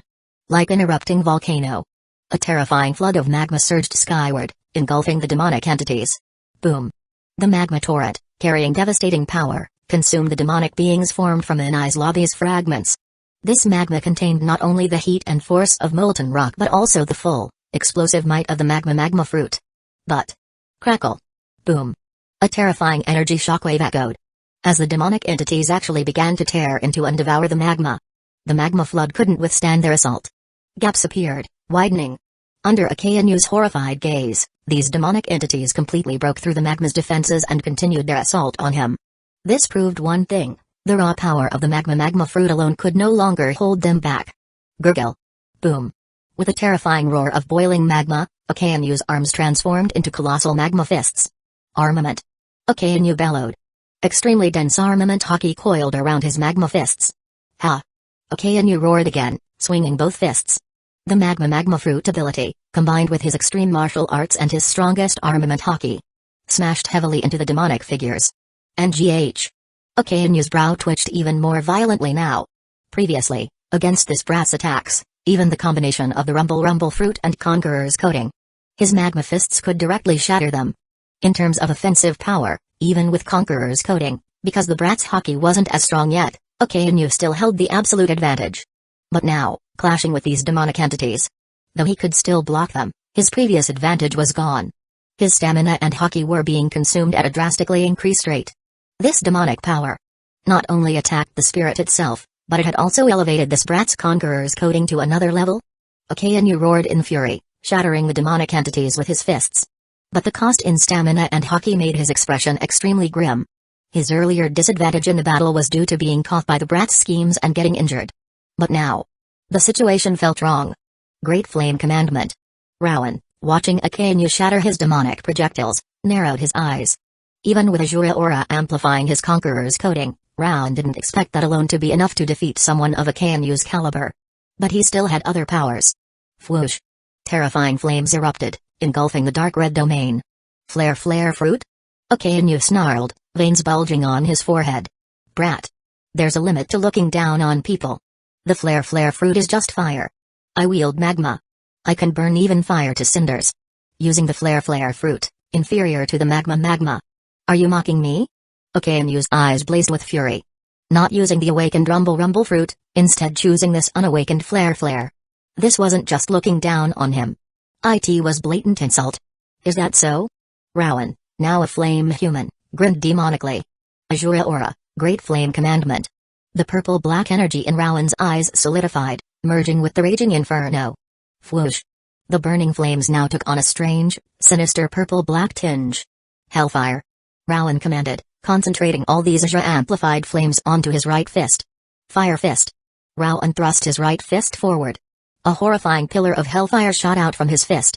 As it passed through the dark red space, the crimson-black lightning that filled the space coiled around it. A hellfire pillar now infused with the wild, tyrannical, otherworldly energy of Azura and Conqueror's Haki. Azura aura, great flame commandment, fire fist. Great eruption. Akainu was completely unfazed by the flare fruit's ability. But he treated that dark red lightning with utmost seriousness. He had experienced firsthand just how annoying the combination of Conqueror's coding and that demonic power could be. Akainu roared, channeling the power of his magma fruit to its peak. A massive magma fist, wreathed in his densest armament Haki, blasted towards the approaching hellfire column. FSS. Boom. A terrifying energy wave erupted the instant they collided. Each forming its own distinct shockwave, violently clashing in the atmosphere. Under the pressure of this devastating impact, the already battered main island of Inai's lobby shook violently. The edges of the island began to collapse. The island itself could no longer withstand their attacks. Damn it. What kind of flames are these? Akainu's eyes widened in disbelief. A flare user like Ace, in Akainu's eyes, was no different from a mere grunt. But this fire fist unleashed by this brat. Its flames could actually burn his Haki. It was even burning his devil fruit power itself. Yes. Not burning the magma. But directly burning the desire to become magma contained within his magma fruit. Akainu's heart pounded wildly as he felt the searing heat. Been a while since you felt the touch of burns, huh, Akainu? Rowan's mocking laughter echoed across the battlefield. Chapter 150, Bonus, Rowan's Pinnacle. Admiral Kizaru deployed. The touch of burns? Hearing Rowan's mocking laughter, veins throbbed on Akainu's forehead. Burns were no stranger to any marine. In battles against pirates, burns were inevitable. Though Haki allowed one to withstand fire and explosions with their physical body, not every marine was born with Haki. Even he, Akainu, Aokiji and Kizaru as well. Had all started weak, gradually growing stronger. Haki was learned only after years of service. Before that, they too suffered injuries. But after eating the magma fruit, the word burn had vanished from Akainu's vocabulary. He was a magma human capable of burning away even fire itself. Without even using Haki, flames and explosions couldn't harm him. The feeling of being burned was a distant memory for Akainu. But now, the searing pain from his fist reminded him. Though not a true injury like the brat suggested, merely the stinging sensation of his devil fruit's power being burned. For him, a magma fruit user, this sensation was the ultimate insult. Brat. Akainu's expression turned incredibly grim. Boom. His great eruption magma fist erupted violently, using the explosive force to blast away the burning flames. Azura aura. God Eater. Rowan instantly commanded, his fused demonic aura and Conqueror's coding surging towards Akainu. The flare fruit, still unawakened, even combined with Azura aura and Conqueror's coding, wasn't as powerful as the rumble fruit. Inflicting that momentary stinging burn on Akainu was its limit. But Rowan's goal wasn't to actually injure Akainu, but to enrage him, to create an opening in his mental defenses. And then... Bastard! Akainu roared, eyes bloodshot, his voice laced with pain. Tricked again. That brat used the flare fruit solely to anger him. When enraged, one's mental defenses inevitably weakened. And that demonic power combined with Conqueror's coding could exploit that opening to directly attack his spirit. The feeling of his spirit being attacked. Even a tough-as-nails man like Akainu felt a horrifying pain. Azura aura. 500 million volt. Thunder Serpent. Black Mamba. Seeing the perfect opportunity, Rowan wasted no time. To guarantee a hit, he used his fastest rumble fruit attack, Thunder Serpent, Black Mamba. He immediately unleashed his full rumble power. Under the influence of Azura aura, the Black Mamba was further enhanced, retaining its extreme speed while also gaining some of King Cobra's destructive power. Crackle. Boom. A colossal thunder serpent rapidly materialized in the atmosphere. Accompanied by a terrifying roar, its fangs, wreathed in the bizarre, dark red lightning from Rowan's Azura-infused space, lunged at Akainu with blinding speed. VMM. A strange ripple emanated from Akainu. Gurgle. Gurgle. Boom. The magma world beneath Akainu's feet suddenly began to churn violently. In a way that defied physics but was perfectly natural for a devil fruit, the molten rock surged upwards from the earth. In an instant, a volcano, composed entirely of magma, erupted into existence. Boom. The giant thunder serpent, Black Mamba, slammed violently into the newly formed magma volcano. A horrifying explosion erupted. Countless volcanic bombs were launched into the air, clashing fiercely with the thunder serpent's energy. The shockwaves from this monstrous collision further accelerated the main island's collapse. Vice Admiral Momonga. The remaining marine elites huddled around Momonga. With Yamakaji and Onigamo defeated, of the 5 vice admirals, only Momonga was left. And Momonga's own situation was dire. He was heavily injured. Straw Hat's strength was too strong, on par with admiral candidates like Jian and Shin. Though admiral candidate level wasn't vastly different from top-tier vice admirals, only with the help of several rear admirals could he block Straw Hat's attacks. Though they lost to rear admirals in the process, Straw Hat's stamina and haki were now at their limit. He had deactivated that gear 4th form. Seeing Straw Hat, Pirate Hunter, and Blacklead trying to recover by eating, Momonga desperately led his remaining forces in a desperate, all-out assault. Only he remained among the vice admirals. If Straw Hat and the others recovered, they would surely be annihilated. Momonga wasn't afraid of death, but if all 5 vice admirals were lost here, even for Marine headquarters, it would be a historically devastating blow. Justice on the seas would be severely weakened. And the forces of evil were already growing stronger, fueled by the arrival of Sky Sovereign Rowan. They could not afford further losses to their strength. He sent frantic status reports back to headquarters while relentlessly pressing the attack, even ordering soldiers below captain rank to join the fray. As long as Admiral Akainu achieved victory, they would still win this war. Momonga had faith in Akainu. Though caught off guard by Rowan's tricks, Akainu, with his superior strength and resilience, had recovered. Sky Sovereign Rowan's carefully planned attack couldn't defeat Admiral Akainu. In terms of absolute strength, Akainu was clearly the stronger one. Momonga was confident Akainu would swiftly overwhelm Rowan and lead the navy to victory. Sky Sovereign Rowan, Momonga murmured, staring in horror at the towering volcano of magma and the magma projectiles erupting from it, clashing with the lightning in the atmosphere. This man's power had increased again. Sky Sovereign Rowan was truly fighting like an emperor now. Hey, Mosshead. That's your Azura aura, right? Sanji commented, watching Zoro as they both rested and recovered their stamina and haki, their battle area having shifted away from the main conflict due to the massive explosions. Yeah. Looks like Rowan finally finished equipping my Azura aura. Zoro grinned, looking towards that dark red space filled with demonic figures with a smile. He hadn't expected the power of Azura aura to be so terrifying in Rowan's hands, so much stronger than when he, Zoro, used it. According to Rowan, this special trait manifested differently depending on the user. In Zoro's hands, it channeled some of Conqueror's Haki's power, enhancing his swordsmanship. But in Rowan's hands, it was far more scary, manifesting actual demonic figures. Too bad, curly brows. Rowan chose to use my Azura aura, not your stupid whatever exoskeleton. Who's Rowan's number 1 now? No need to argue anymore, right? Zoro taunted, laughing. Ha! What nonsense are you talking about? Look at the power of Azura aura in Rowan's hands, then look at it in yours. You needed Miss Vivi's help to defeat the Vice Admiral. I finished mine off all by myself. Who's Rowan's number 1? Need I say more? Sanji retorted, not backing down. Sanji retorted indignantly. Huh? Wanna fight? Zoro glared at Sanji. I'm not afraid of you. Sanji glared back. Boing. Boing. 2 fists landed on their heads. You just recovered a little stamina and you're wasting it already? You 2 idiots. If you hold Rowan back, watch out for my lightning. Nami scolded, shaking her fist. Sorry. Zoro and Sanji instantly apologized. Shishishi. Rowan is really strong. Luffy chuckled, now perched on Frankie's shoulder. This battle was the fiercest they had faced since setting sail. Those vice admirals were incredibly powerful. If not for Rowan taking out 2 of them, the situation here would be reversed. And those vice admirals were no match for Rowan. Only after personally clashing with him did they truly understand just how terrifyingly strong Rowan was. Though they had grown much stronger, They were still far from being Rowan's equals, true assets by his side. After all, facing a Akainu, they wouldn't last a second. To be Rowan's number one, you at least had to be able to fight a Akainu, right? You two aren't even as perceptive as Luffy. Nami lectured. She's right. Before an admiral, our strength is still too weak. And the Navy has 3 of those guys. Zoro admitted, rubbing his head, his expression turning serious. Ah. To be Rowan's number one, you at least need to have admiral-level strength, huh? Sanji's eyes burned with renewed determination. To truly help Rowan achieve his dream, admiral-level strength was essential. If not for Rowan's rumble fruit, if the Navy deployed 2 or more admirals against them, they'd still be utterly helpless. That's right. That's how it is. Luffy beamed. Me too.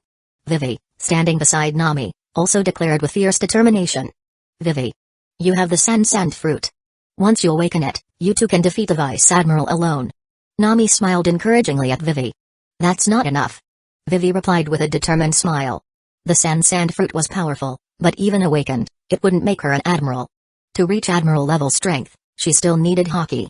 Rowan said he already has some targets in mind for plundering Conqueror's Haki from. Nami added with a wink.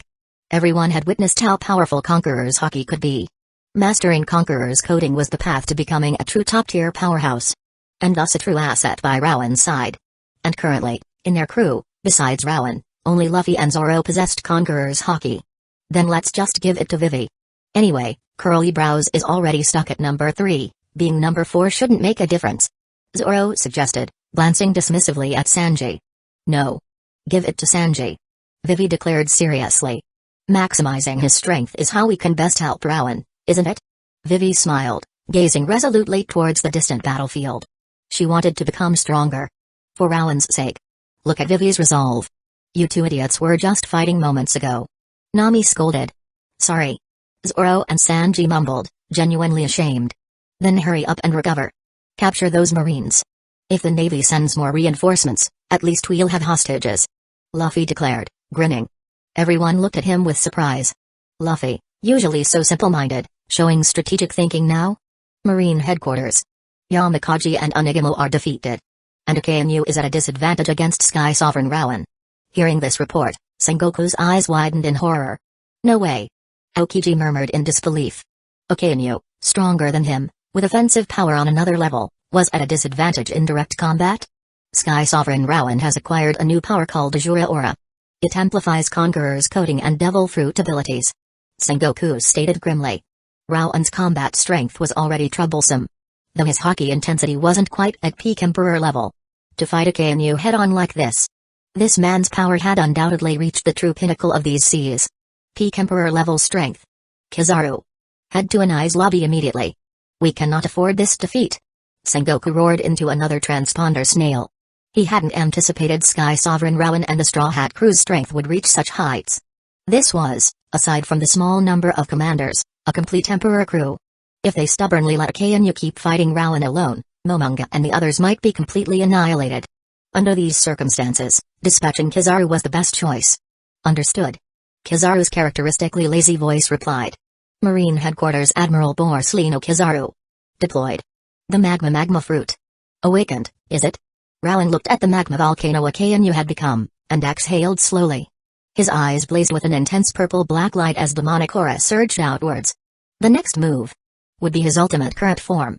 His absolute pinnacle. Chapter 151, Ultimate Human. Azura Giant Form. Gurgil. Gurgil. A volcano made entirely of magma towered over the center of Anai's lobby. Its terrifying heat, making contact with the atmosphere, produced a chilling hissing sound.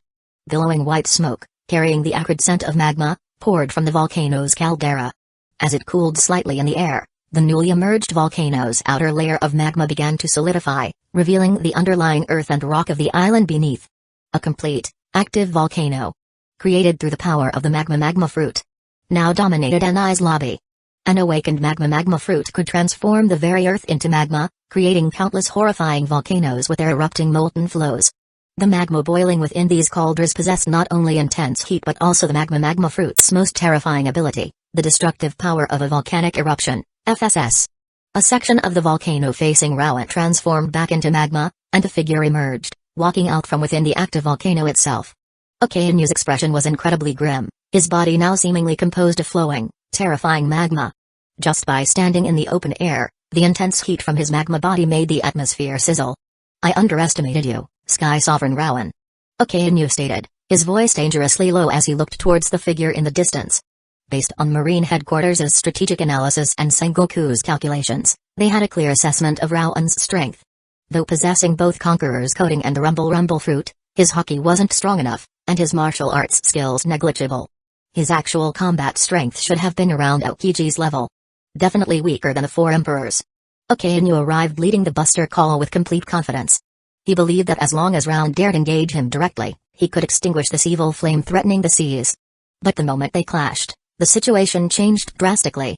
This brat possessed the Door Fruit model, Dimensional Gate Devil Fruit, and had even awakened it. But the appearance of Azura Aura. That was Okainu's blind spot.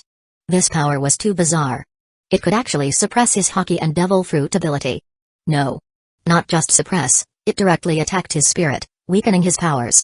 And it simultaneously amplified Rowan's own Haki and Devil Fruit potency. With this one-sided amplification and suppression, Okainu, in a direct confrontation, was momentarily at a disadvantage. But how long can you maintain that Azura Aura? Okainu asked, looking at Rowan with a cold, calculating smile. All powers have their price. That was an ironclad rule of these seas. Even Sky Sovereign Rowan, with his multiple Devil Fruits and Azura Aura boosting his strength, couldn't defy that rule. Just like his Flying Rage and attack. The more abilities used simultaneously, the higher the consumption of stamina and Haki. Physical and spiritual energy were the fuel for all power in this world, whether it was Devil Fruit abilities, Haki, or this Azura Aura. All required immense stamina and spiritual power to sustain. Using even one top-tier Devil Fruit and Haki together had a tremendous cost. Let alone multiple abilities simultaneously. This terrifying consumption. Even powerhouses like them couldn't sustain it for long. Once stamina and Haki were depleted, you become a helpless lamb. That's right. The stamina and Haki consumption is astonishing. Rowan acknowledged calmly, the demonic aura swirling around him. His current short-burst combat power, under the combined effect of his Devil Fruits, Azura Aura, and Conqueror's Coating, had reached a new level. The price was rapid consumption of stamina and Haki. Just like Luffy and Gear 5th. The consumption was immense, turning him into a shriveled husk after his initial clash with Kizaru on Egghead. And that was just sustaining Nika form and Haki. Rowan was now using multiple Devil Fruits plus both Azura Aura and Conqueror's Coating. Fortunately, he had awakened more than one Devil Fruit.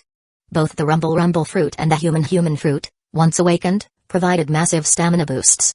Born of the Sea, Apex Gold, also allowed him to continuously draw in and convert sea energy into spiritual power, sustaining his Haki reserves. But even so, Rowan could feel his stamina and Haki rapidly decreasing. Okainu's strength was truly among this world's highest. And the magma fruit itself was incredibly annoying. With the magma layer as protection, ranged attacks entering the magma world created by the magma fruit would have their energy dissipated. That magma layer contained the destructive force of a volcanic eruption. One of the three greatest natural disasters. To penetrate such a force required tremendous energy.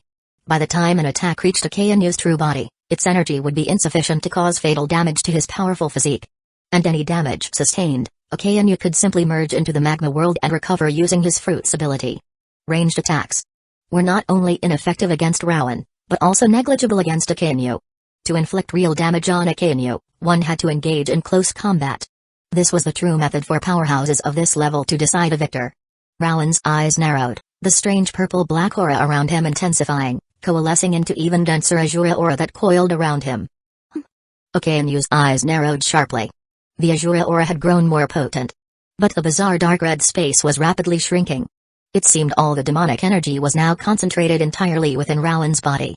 Intending to engage in close combat? Okainu instantly understood Rowan's plan and smiled coldly. Just what he wanted. Okainu's true strength wasn't his magma fruit's long-range attacks. It was close-quarters life-or-death combat. Combining the magma fruit's destructive power with his martial arts, his ultimate armament Haki, and his peak physique. Come then, Sky Sovereign Rowan. Boom. The magma volcano created by his Devil Fruit ability began to erupt violently. Countless magma bombs, each carrying immense destructive force, surged upwards, then converged onto Okainu's fists. Okainu unleashed the full power of the magma fruit. His arms, now swirling with molten rock, emitted terrifying bubbling and hissing sounds. Within that churning magma was the full, destructive force of a volcanic eruption. In this state, the magma fruit truly lived up to its title of the strongest offensive devil fruit. Of course, maintaining this state consumed astonishing amounts of stamina and haki. Using this technique meant Akainu was now fighting for his life. Close combat? That's right. But don't forget, I'm also a user of the human fruit. Rowan declared, laughing powerfully, watching Akainu unleash his full might. Now, this was a true life or death battle. Facing Akainu, Rowan truly felt the pressure of mortality. If his haki and devil fruit powers were breached by Akainu's magma, under that volcanic force, he'd be maimed or killed. But this mortal pressure wasn't a bad thing. For powerhouses at their level, it was an opportunity to grow even stronger. Rowan felt adrenaline surging through him, sharpening his senses. His manifested 5 senses, under this life or death pressure, began to grow stronger. The manifested senses of observation haki could only significantly improve under true mortal peril. This was why the One Piece power system was likened to a crucible. Only under true life or death pressure could a human unleash their true potential. Rowan, until now, had lacked such trials. Whether against Crocodile or Enel, he had held an overwhelming advantage. Even against Aokiji, whose ice fruit wasn't as offensively potent, couldn't break through Rowan's conqueror's coating, couldn't make Rowan truly feel his life was on the line. But Akainu's magma fruit. A direct hit meant certain death or mutilation. From a purely rational standpoint, their mission on Anai's lobby was already a resounding success. Robin's trauma had been healed, and she awakened her haki. Luffy and Zoro had gained experience in true life or death combat, their strengths increasing dramatically. Sanji awakened his exoskeleton, catching up to Luffy and Zoro and updating Rowan's own modified exoskeleton trait to awakened status, and the Buster Call was almost completely wiped out. This battle for them was a historic victory. Retreating now would still be a win by Rowan's initial plan. There was no need to fight Akainu desperately. But, for a truly strong individual, to retreat because of mortal danger meant they could never reach their true peak. After his conqueror's haki reached apex gold, though he could still grow stronger via Born of the Sea. Even with the strongest trait system to steal others' powers, mastering spiritual power ultimately depended on himself. This sea still held many unknown powers. Imu, Joy Boy. Their true strength remained a mystery. To face Akainu and then retreat due to mortal danger? Then how could he ever claim to stand above all? Spiritual power, the very foundation of the One Piece power system, once flawed, would stagnate, hindering further growth. Magma fruit? He would fight it head-on. Rowan ripped off his shirt, revealing his perfect physique. As an awakened human fruit user, an ultimate human, Rowan's body had already been perfectly enhanced. The human fruit granted a comprehensive enhancement of all human physical capabilities. Muscles, bones, skin. And its user could also. VMM. Rowan's body rapidly expanded, growing taller. In an instant, he transformed into a colossal figure. Larger than even Dory and Brogy. A true ancient giant. Whoosh. The distinctive flame clouds of an awakened zone user coiled around Rowan, radiating an astonishing aura. The ultimate human. Sky Sovereign Rowan. Watching the terrifying, ancient giant-like figure now standing on Anai's lobby, Momonga and the other marine elites looked on in horror. Such giantization wasn't unfamiliar to the Marines. Fleet Admiral Sengoku, a user of the human fruit model, Great Buddha Devil Fruit, could transform into a giant Buddha.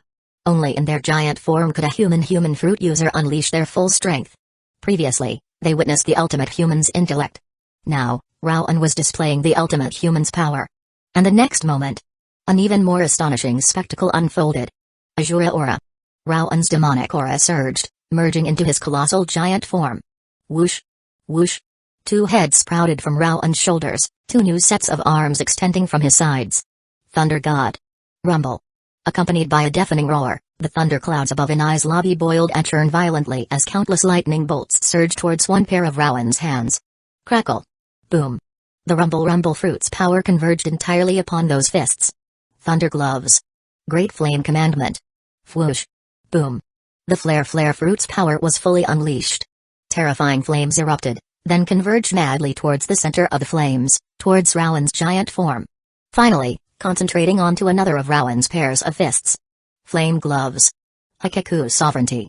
Rowan's last pair of fists slammed together. Pure physique energy surged. Spear of Elbaf. Hikaku sovereignty. This technique manifested the user's physical energy, unleashing it as a devastating shockwave. Physique energy in the One Piece power system was primarily the fuel source for devil fruits and haki. But the giant warriors of Elbaf could manifest it directly, unleashing it as a terrifying force. It was practically another form of devil fruit ability. And the stronger the physique energy, the stronger this technique. And under the influence of Azura aura, this spear of Elbaf's Sukaku's sovereignty didn't manifest as an outward shockwave. Instead, it formed a thin, incredibly dense energy cloud, coiling around Rowan's final pair of fists. Azura aura, giant form. Giant form from the awakened human fruit, enhancing all aspects of human strength. Skin, speed, power. Unleashing its full might. Rumble fruit's power concentrated onto one pair of fists. Flare fruit's power concentrated onto another. The final pair of fists wielded the spear of Elbaf, Hikaku's sovereignty. Azura aura, human fruit, rumble fruit, flare fruit, Hikaku's sovereignty. Plus the ultimate conqueror's coating. Rowan's current strongest form. The ultimate human, Azura giant form. Chapter 152, Bonus, the strongest creature. The Buster Call routed. A terrifying figure, like a prehistoric giant, towered over the heart of Inai's lobby. Even elite giant warriors rarely exceeded 20 meters in height. But this colossal figure dwarfed even them. And not just size. This terrifying being possessed 3 heads and 6 arms. One pair of fists crackled with the terrifying energy of lightning. Another blazed with intensely concentrated flames. The final pair pulsed with the raw, physical might of manifested physique energy, a shockwave waiting to be unleashed. Enveloped by a faint demonic aura and with the distinctive flame clouds of an awakened zone coiling behind him. This figure truly resembled a wrathful god. Ultimate human, Azura giant form. Rowan's current peak. Under the human fruit's influence, his strength, bones, muscles, even skin toughness, were all terrifyingly enhanced across the board. Even without weapons, the human body possessed powerful inherent weapons. Fists. Humanity's primal tools of combat. And the human fruit further amplified the strength of Rowan's fists. Now, further augmented by the rumble fruit, the flare fruit, and the power of Hikaku's sovereignty. Rowan's combat strength was elevated to an entirely new level. Human fruit. Rumble fruit. Flare fruit. And that's the spear of Elbaf, Hikaku's sovereignty. Akayanu's brow throbbed violently, staring at Rowan's godlike form. 3 devil fruit abilities. Fully unleashed, those own devil fruits lacked the raw destructive power of Logia's or the bizarre versatility of Parimsha's. In terms of direct physical enhancement, they were the strongest. Logia's granted massive stamina reserves and fast recovery, but awakened zones fundamentally enhanced the user's physical form itself. Anyone who awakened a zone fruit became ridiculously powerful in close combat. And Sky Sovereign Rowan wasn't just a zone user. He possessed 2 Logia abilities, Flame and Lightning. The physique-enhancing power of an awakened zone, combined with the destructive force of Logia abilities. Plus the Spear of Giants. Hikaku Sovereignty, the legendary technique of Elbaf. Okayanu, a Marine Admiral, naturally knew that technique. It manifested the user's physical energy, unleashing it as a devastating shockwave. But now, under the influence of that demonic Azura aura, Rowan hadn't released the Hikaku's sovereignty energy outwards. Instead, it formed a dense energy cloud around one of his pairs of fists. Ultimate human, Azura giant form? Even Akainu felt a palpable pressure from this terrifying form. Come then, Akainu. Rowan roared, laughing with absolute power. Whoosh. Boom. The first attack came from his flame gloves. Oh. Facing the enormous descending fists, Akainu bellowed furiously.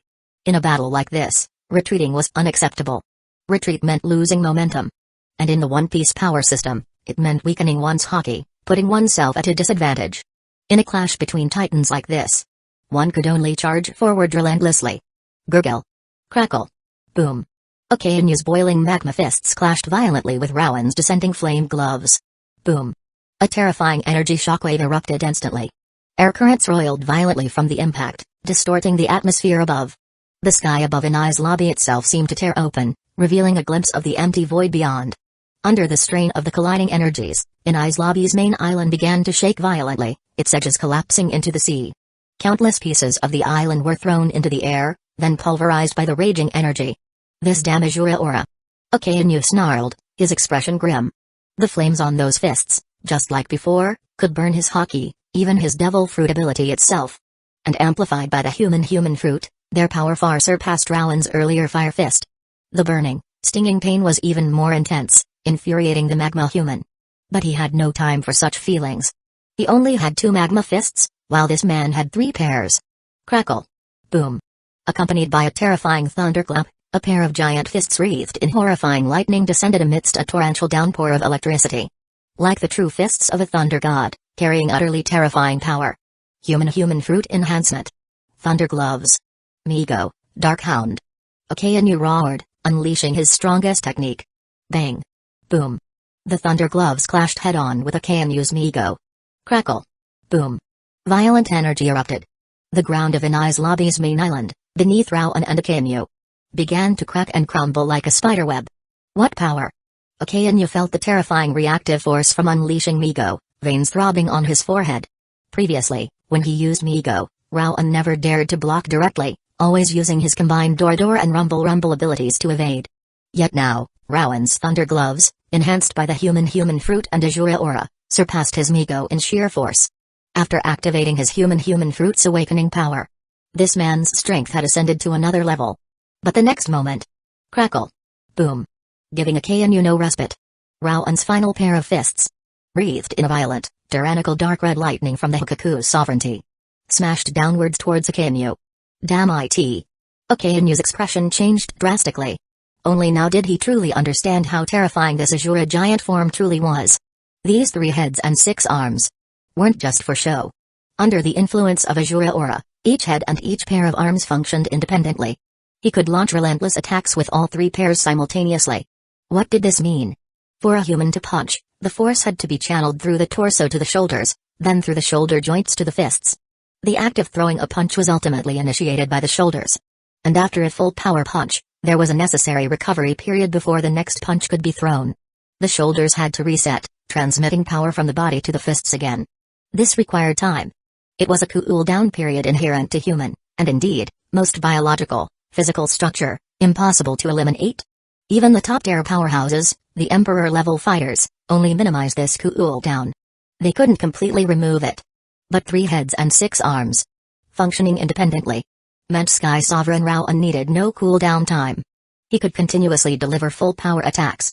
Akainu's arms, retracting and striking again. That required time. And using Migo earlier had further extended that time. And that time was fatal. Akainu could only defend with his base magma fruit power. Boom.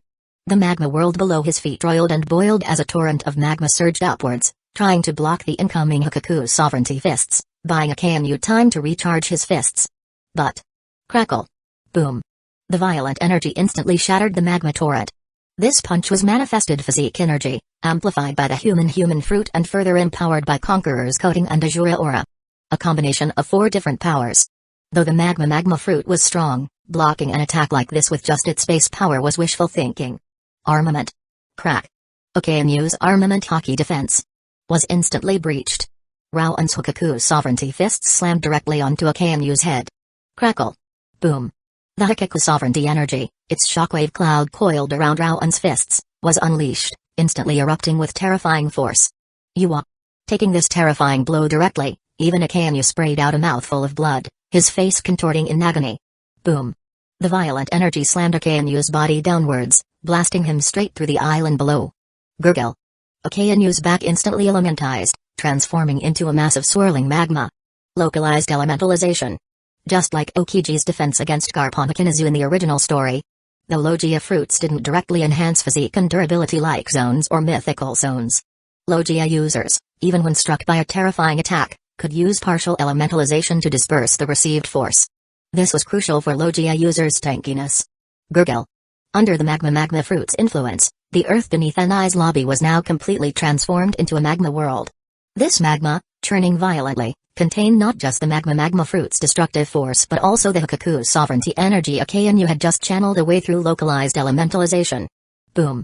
Inai's lobby's main island suddenly convulsed. Under the terrifying pressure, massive holes erupted across its surface as magma geysers exploded skyward. Vice Admiral Momonga. Retreat.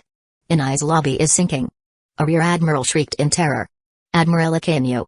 Seeing Akainu, smashed into the very heart of Inai's lobby by Rowan, disappear beneath the earth, Momonga stared in horror. Their marine headquarters' strongest admiral, Akainu, in a direct frontal clash, had been punched into the ground by Sky Sovereign Rowan. This wasn't like his clash with Admiral Aokiji, where he won through an intelligence advantage. This was a completely straightforward fight. Sky Sovereign Rowan. This man's power had evolved again. Quick. Retreat. Vice Admiral Momunga. The forces of justice cannot be further depleted here. The remaining few rear admirals urged desperately. But what use was panic? Even Admiral Akainu had been beaten into the ground by Sky Sovereign Rowan. They wouldn't even last a single hit against him. Under such circumstances, pointless self-sacrifice was unacceptable. Retreat. Get back to the warships. Momunga finally gave the order, his face etched with pain. Making this decision meant this buster call had been utterly routed. Before Sky Sovereign Rowan, the Straw Hat Pirates, the force of absolute justice, the buster call, had been completely and utterly routed. Fleet Admiral. Requesting reinforcements. Momunga yelled into a transponder snail as he retreated. What? Sengoku stared in horror at the transponder snail in his hand. The situation had deteriorated this much? Sky Sovereign Rowan is this powerful? In a direct confrontation. A one-on-one battle. Akainu had been forced underground by Rowan. This Azura aura not only elevated the man's haki by a tier, but his close combat strength as well. Beside him, Aokiji also looked horrified. To be able to beat Akainu into the ground in a direct confrontation. Such terrifying combat power was no longer something he could match. This proved that Sky Sovereign Rowan's power had truly reached the absolute pinnacle of the seas now. Peak Emperor level. The same terrifying combat strength as Shanks and Kaido. No. That Azura giant form's 3 heads and 6 arms provided an overwhelming advantage in one-on-one combat. Akainu's raw power wasn't inferior to Rowan's, yet against those 6 arms, he was completely overwhelmed. Could it be that Kaido's title of strongest creature was about to change hands, becoming synonymous with Sky Sovereign Rowan? Chapter 153, The Strongest Creature. That title belongs to Kaido. That's how the world described this emperor. Relying on the top-tier mythical zone, the fish fruit model, Azure Dragon Devil Fruit, Kaido was hailed as the world's strongest creature. Among the 4 emperors, the one called the world's strongest man was the user of the Tremor Fruit, Whitebeard. With that Paramsha fruit, hailed as the strongest of its kind, Whitebeard was known as the man who could destroy the world. But Whitebeard was old. A legend among pirates, from the same era as the Pirate King Roger, Whitebeard was now 72. Even a super powerhouse of his caliber couldn't defy the merciless march of time. In his old age, all the hidden injuries from years of warring on the seas had flared up. He even needed constant 4 drips just to maintain his bodily functions. The reason Whitebeard was still called the world's strongest man was largely due to his past reputation. In a true fight, Whitebeard was absolutely no match for Kaido, who was in his prime. Devil fruit, haki, physique, and martial arts. Kaido stood at the pinnacle of the seas in all these aspects. He was, without a doubt, a super hexagonal warrior with almost no weaknesses. And Akainu was actually somewhat similar to Kaido. Though he lacked Conqueror's haki and couldn't master the violent power of Conqueror's coating. He possessed the magma fruit, the fruit with the highest offensive power among all devil fruits, which compensated for his lack of Conqueror's coating. In terms of localized destructive power, Akainu's attacks were even more terrifying than Conqueror's coating. His physique was formidable. Akainu had tempered his body with his top-tier Logia fruit, and being in his prime, his physique was arguably the strongest in Marine headquarters. Even Sengoku, with his mythical zone Buddha form, couldn't compare to Akainu physically. And Akainu's spiritual strength, forged by his iron-blooded heart of absolute justice, was even stronger than Sengoku's, who had fully mastered Conqueror's coating. Unfortunately, Akainu lacked the disposition of a king, Conqueror's haki. Otherwise, with the super-strong spiritual power born from his extreme justice, Akainu's Conqueror's haki intensity would likely not be inferior to Shanks's. Combined with the magma fruit, Akainu's combat power might have reached an unprecedented height for the Navy. But even without Conqueror's haki, Akainu's armament haki was the strongest among the 3 admirals. Though Kaido was called the strongest creature, if he and Akainu truly fought to the death, no one could say for certain who would die until the very end. And now, Akainu, facing Sky Sovereign Rowan, was smashed underground in a direct confrontation. Sengoku's face was incredibly grim. Sengoku, with his Buddha-like wisdom, immediately understood Rowan's current state. What he called his Azura giant form was a peerless amplifier for one-on-one combat. Because of the 3 heads and 6 arms, Sky Sovereign Rowan was effectively 3 people fighting Akainu at once. In terms of individual attacks, Akainu could actually match, even surpass Rowan's. But the relentless attacks from 3 heads and 6 arms was equivalent to 3 Emperor-level powerhouses attacking Akainu simultaneously. On these seas, Even a peak emperor couldn't withstand the combined assault of 2 or more admiral-level fighters. Sengoku, who often teamed up with Garp in 2-on-1 battles against super-strong pirates, was all too familiar with this fact. The Navy's advantage was its absolute numerical superiority. Currently, including himself and Garp, Marine Headquarters possessed 5 admiral-level or higher combatants. Against super-strong pirates, the Navy's standard procedure was to dispatch 2 or more admiral-level fighters, defeating them with overwhelming force. But now, because of Rowan's Rumble Fruit-enhanced super-strong observation hockey, Marine Headquarters couldn't deploy multiple admirals. They had thought sending Akainu, the strongest of the 3 admirals. Even if he couldn't capture Rowan, could at least eliminate Roronoa's Oro, cutting off one of Rowan's arms. Who knew Rowan would pull out yet another new ability? First, using the awakened Door Fruit model, Dimensional Gate Devil Fruit to inflict heavy losses on the Buster Call, completely shattering their numerical advantage. Then, the combat power of Straw Hat and his crew, having evolved again since their clash with Aokiji, began to rout the remaining Buster Call forces led by 3 vice admirals. Now, this pirate crew, with Rowan at the helm, was a truly complete Emperor's crew. Even more terrifying. Roronoa's Azure Aura ability, in Rowan's hands, produced such a horrifying effect. Manifesting 3 heads and 6 arms, and with the power of the awakened human fruit, his combat power was amplified again. His short burst attacks were equivalent to the combined assault of 3 admiral-level or higher powerhouses. No longer was it the Navy ganging up on pirates. It was Akainu being ganged up on by Sky Sovereign Rowan and smashed underground. In terms of short burst one-on-one capability, calling Rowan in his ultimate human, Azure giant form the strongest in the world was no exaggeration. The strongest creature? Thinking of this terrifying title, even Sengoku felt his heart palpitate. Too fucking fast. Sky Sovereign Rowan's growth rate was simply too astonishing. Constantly evolving. Constantly becoming stronger. Could it be that in the future, Rowan would break the ironclad rule of the sea, growing to the point where he alone could face 2 or more admiral-level fighters? Kizaru. Stop dragging your feet. How long until you reach an I's lobby? A powerful asset like Akainu absolutely cannot be lost. Sengoku roared into the transponder snail in his hand. The battle situation was completely out of control. The Super Buster Call led by Akainu was on the verge of complete collapse in its war against Rowan and the Straw Hat Pirates. Though Sengoku didn't know how long Rowan could maintain that form, he wasn't willing to gamble on it. An asset of Akainu's caliber absolutely could not be lost at Inai's lobby. Even more so, Akainu's power could not be allowed to fall into Rowan's hands.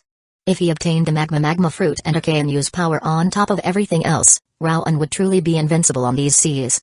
Another 30 minutes. No, 20 minutes. For the final stretch, I can use the glint fruit to travel at light speed. Kizaru's lazy voice came through. Even he understood the severity of the situation. Traveling long distances as pure light consumed terrifying amounts of stamina, even for Kizaru. But now, he just needed to ensure he had enough stamina left to fight upon arrival at Enai's lobby. Hearing this, Sengoku breathed a slight sigh of relief. Akainu should be able to hold out for 20 minutes, right? Gurgle. Boom. Within the magma layer, countless streams of magma were instantly shattered by the blows of a pair of giant's fists. Directly impacted by these fists was Akainu, his back partially elementized, struggling to withstand the terrifying assault. Yuwa. Blood sprayed from his mouth, instantly vaporizing in the intense heat of the magma.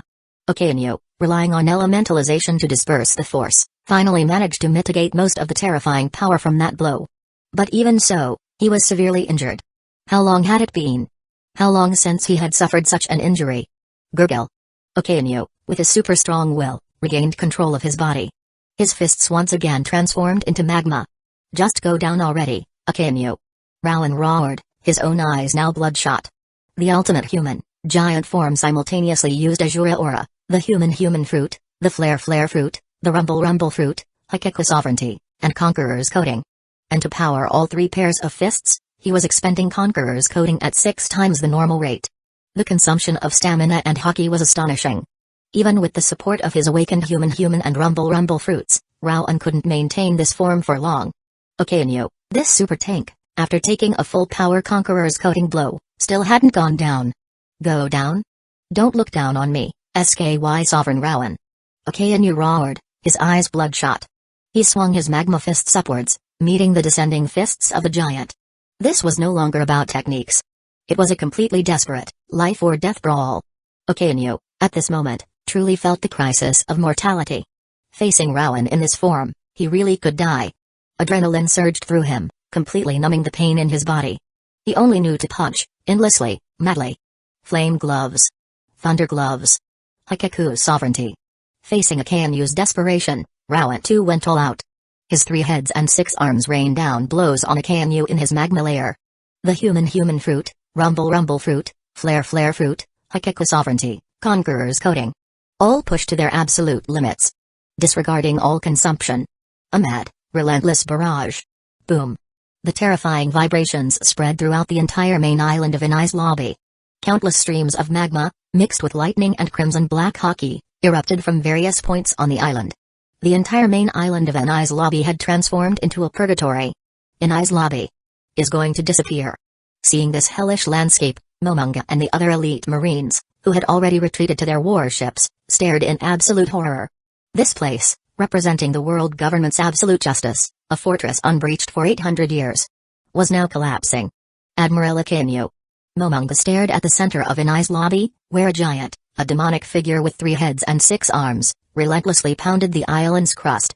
And with each of the giant's attacks, the main island came one step closer to complete collapse. The one being attacked by this giant was none other than their marine headquarters admiral, Akanu. Momonga and the others felt their hearts were about to leap out of their chests. Could Admiral Akanu hold on? At this moment, even Momonga had lost absolute confidence in their strongest admiral. That confidence had been shattered by Rowan's giant form. Come on. Faster.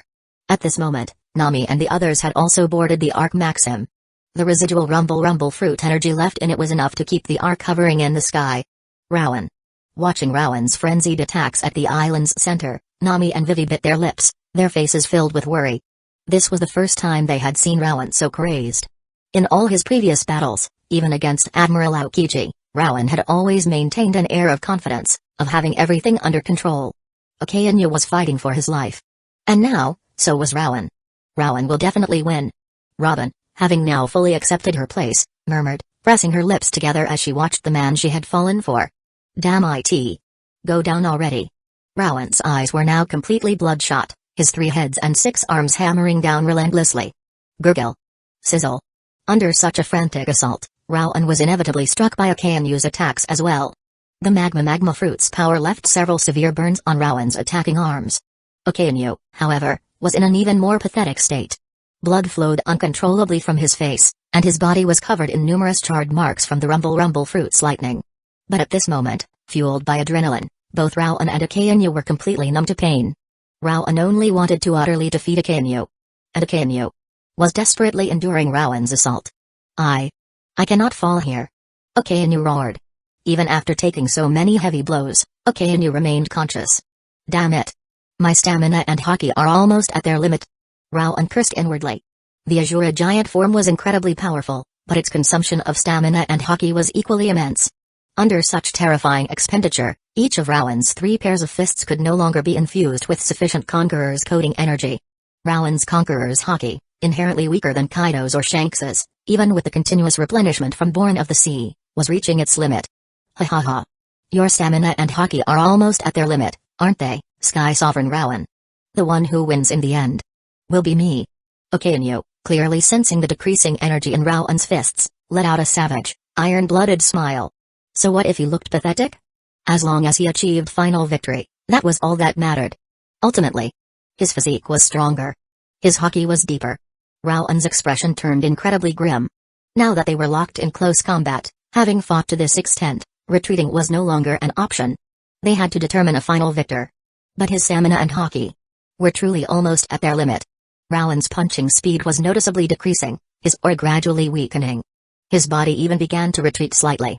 Chapter 154, in the white-hot inferno of a true life-or-death battle with Akanu, Rowan had to admit.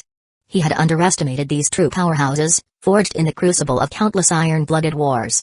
Akanu's absolute justice was extreme, yes, but it was precisely this extremity that had forged his terrifyingly resilient will. Under this indomitable will, even after suffering so many of Rowan's attacks, he could still fight back. In a life-or-death struggle, human potential is pushed to its absolute limit.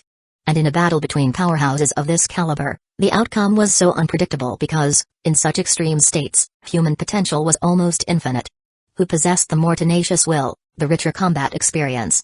These were the crucial factors that determined the final victor. And this was what Rowan lacked most. He had been in this world for less than a year.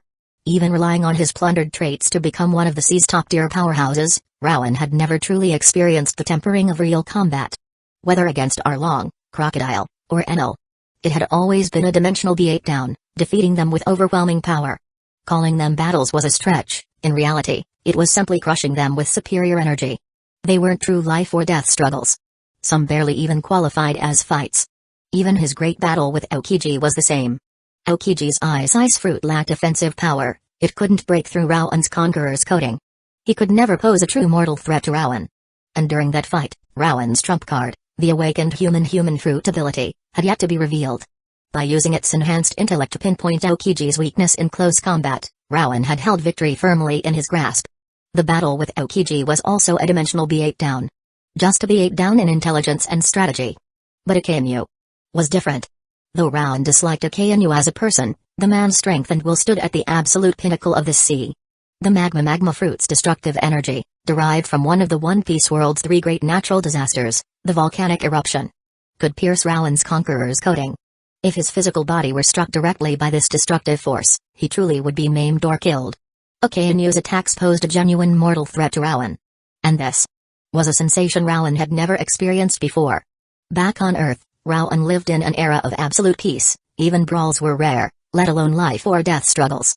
And since coming to the One Piece world, with the strongest trait system, Rowan had always held a dimensional advantage, constantly growing stronger, becoming the man hailed as the 5th Emperor. This battle with Akainu was Rowan's first, true, life-or-death struggle. This wasn't a park match in a video game, it was a genuine kill-or-be-killed fight.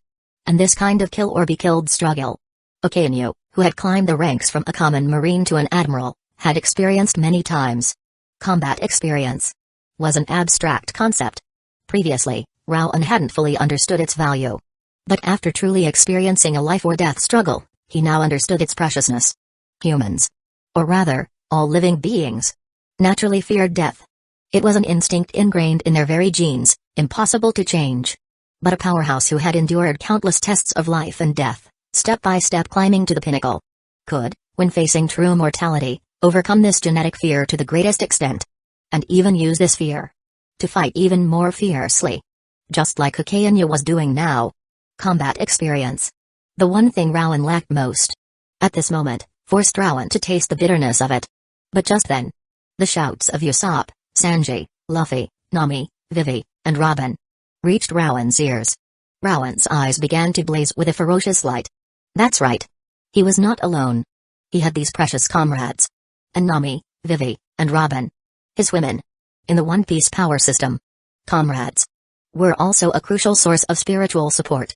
That saying in the One Piece world, only by cherishing your comrades can you become a true king, wasn't just a catchy slogan. What was a king? Could a lone individual be called a king? Of course not. Since ancient times, whether in the history of Earth or in the One Piece world, a king was someone supported by the masses, who reached the true pinnacle. Luffy, Zoro, Sanji, Chopper, Usopp, Nami, Vivi, Robin, his precious comrades and women, at this moment, became his source of strength. Power began to surge from every cell in his body. Haki began to boil anew from within his spirit. Only now did Rowan truly understand why, in the original story, Luffy, in moments of life and death, hearing the shouts of his comrades, could stand up again and again, unleashing power beyond his limits, defeating his enemies. Comrades were never a burden. They were the ultimate spiritual support. Anthem of courage, special, equipping complete. Singing the anthem of humanity. Usopp's special trait. Anthem of courage. Completed equipping at this very moment. Facing death, fear was a biological instinct. It wasn't shameful. On the contrary, it was key to a species' survival through generations of environmental change. Without this fear, life would have long since been extinguished by the ever-changing environment. But facing death is courage. The shouts of his comrades made Rowan's wavering spirit, at the crossroads of life and death, become even more resolute than before. Rowan's spirit underwent a metamorphosis at this moment. He now possessed the truly tenacious spirit befitting a true powerhouse of the One Piece world. Without this spirit, how could he talk of standing above all, of becoming the final king? This battle was the best nourishment on his path to kingship. Thud. Rowan's retreating legs slammed firmly onto the ground. VMM. The Conqueror's coating energy, which had begun to wane, now roared back to life with ferocious intensity. The violent, tyrannical energy coiled around all three of Rowan's pairs of fists. Ooh! Rowan bellowed. Boom! A terrifying surge of Conqueror's hockey erupted. On the distant warships, the Marine Rear Admirals and Commodores instantly went white-eyed and collapsed unconscious. Thud! Momonga fell heavily to one knee, sweat pouring down like rain, his eyes wide with horror. How? Just the pressure of his Conqueror's hockey. Even he, a top-tier Vice Admiral, can barely withstand it? How did Sky Sovereign Rowan's hockey suddenly become so strong? Boom! The roar of Conqueror's hockey formed a tangible, violent storm on the main island of Inai's lobby. Above, the sky churned with dissipating crimson-black hockey lightning, the air currents roiling violently. From afar, the sky itself seemed to be trembling. Inai's lobby's main island could no longer withstand this terrifying power and began to completely collapse. The sea, under the roar of Rowan's Conqueror's hockey, also began to churn violently, raising terrifying giant waves, as if wailing in agony. Anthem of courage. Anthem of humanity.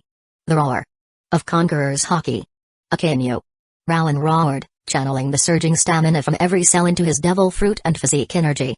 Channeling the spiritual power emerging from his brave, tenacious heart, now supported by his comrades, into his hockey. All of it, at this moment, was unleashed madly by Rowan. Migo. Okainu's eyes were also bloodshot. Sky Sovereign Rowan. In the midst of a life-or-death battle. His spirit had undergone a metamorphosis. Was it because of his comrades' shouts? Why? Okainu didn't understand. Okainu, who adhered to absolute justice, even at the cost of his comrades' lives, couldn't understand why such a metamorphosis could occur. His iron-blooded heart, forged by his willingness to sacrifice comrades for absolute justice, had granted him super-strong armament hockey. But likewise, it had cost him the power to use his true comrades as a source of spiritual strength in battle. All power has its pros and cons. This was the ironclad rule of this sea. Okainu roared, his magma arm extending violently, unleashing his strongest power. Migo. He met Rowan's descending six-armed fists head-on. Boom. Under the amplification of the anthem of courage, Okainu's Migo was violently shattered by Rowan's six-armed assault. The power contained within those six arms rained down furiously on Okainu's body. Under this violent, tyrannical power, Okainu couldn't stop the blood spraying from his mouth, his eyes gradually rolling white. His elementalization constantly tried to disperse the incoming force. But this wasn't land. This was Inai's lobby's main island. Inai's lobby's main island was a special island floating above the sea. Its thickness had a limit. Boom. Crack. The horrifying energy from Rowan's countless attacks smashed clean through the island of Inai's lobby, the place representing the world government's absolute justice, a fortress unbreached for 800 years. Inai's lobby's main island, under this violent, tyrannical power, completely disintegrated into countless fragments, plummeting towards the sea below. And Okainu's body was caught amidst these countless island fragments. Endless streams of blood poured from Okainu's mouth and nose, his body falling limply towards the sea.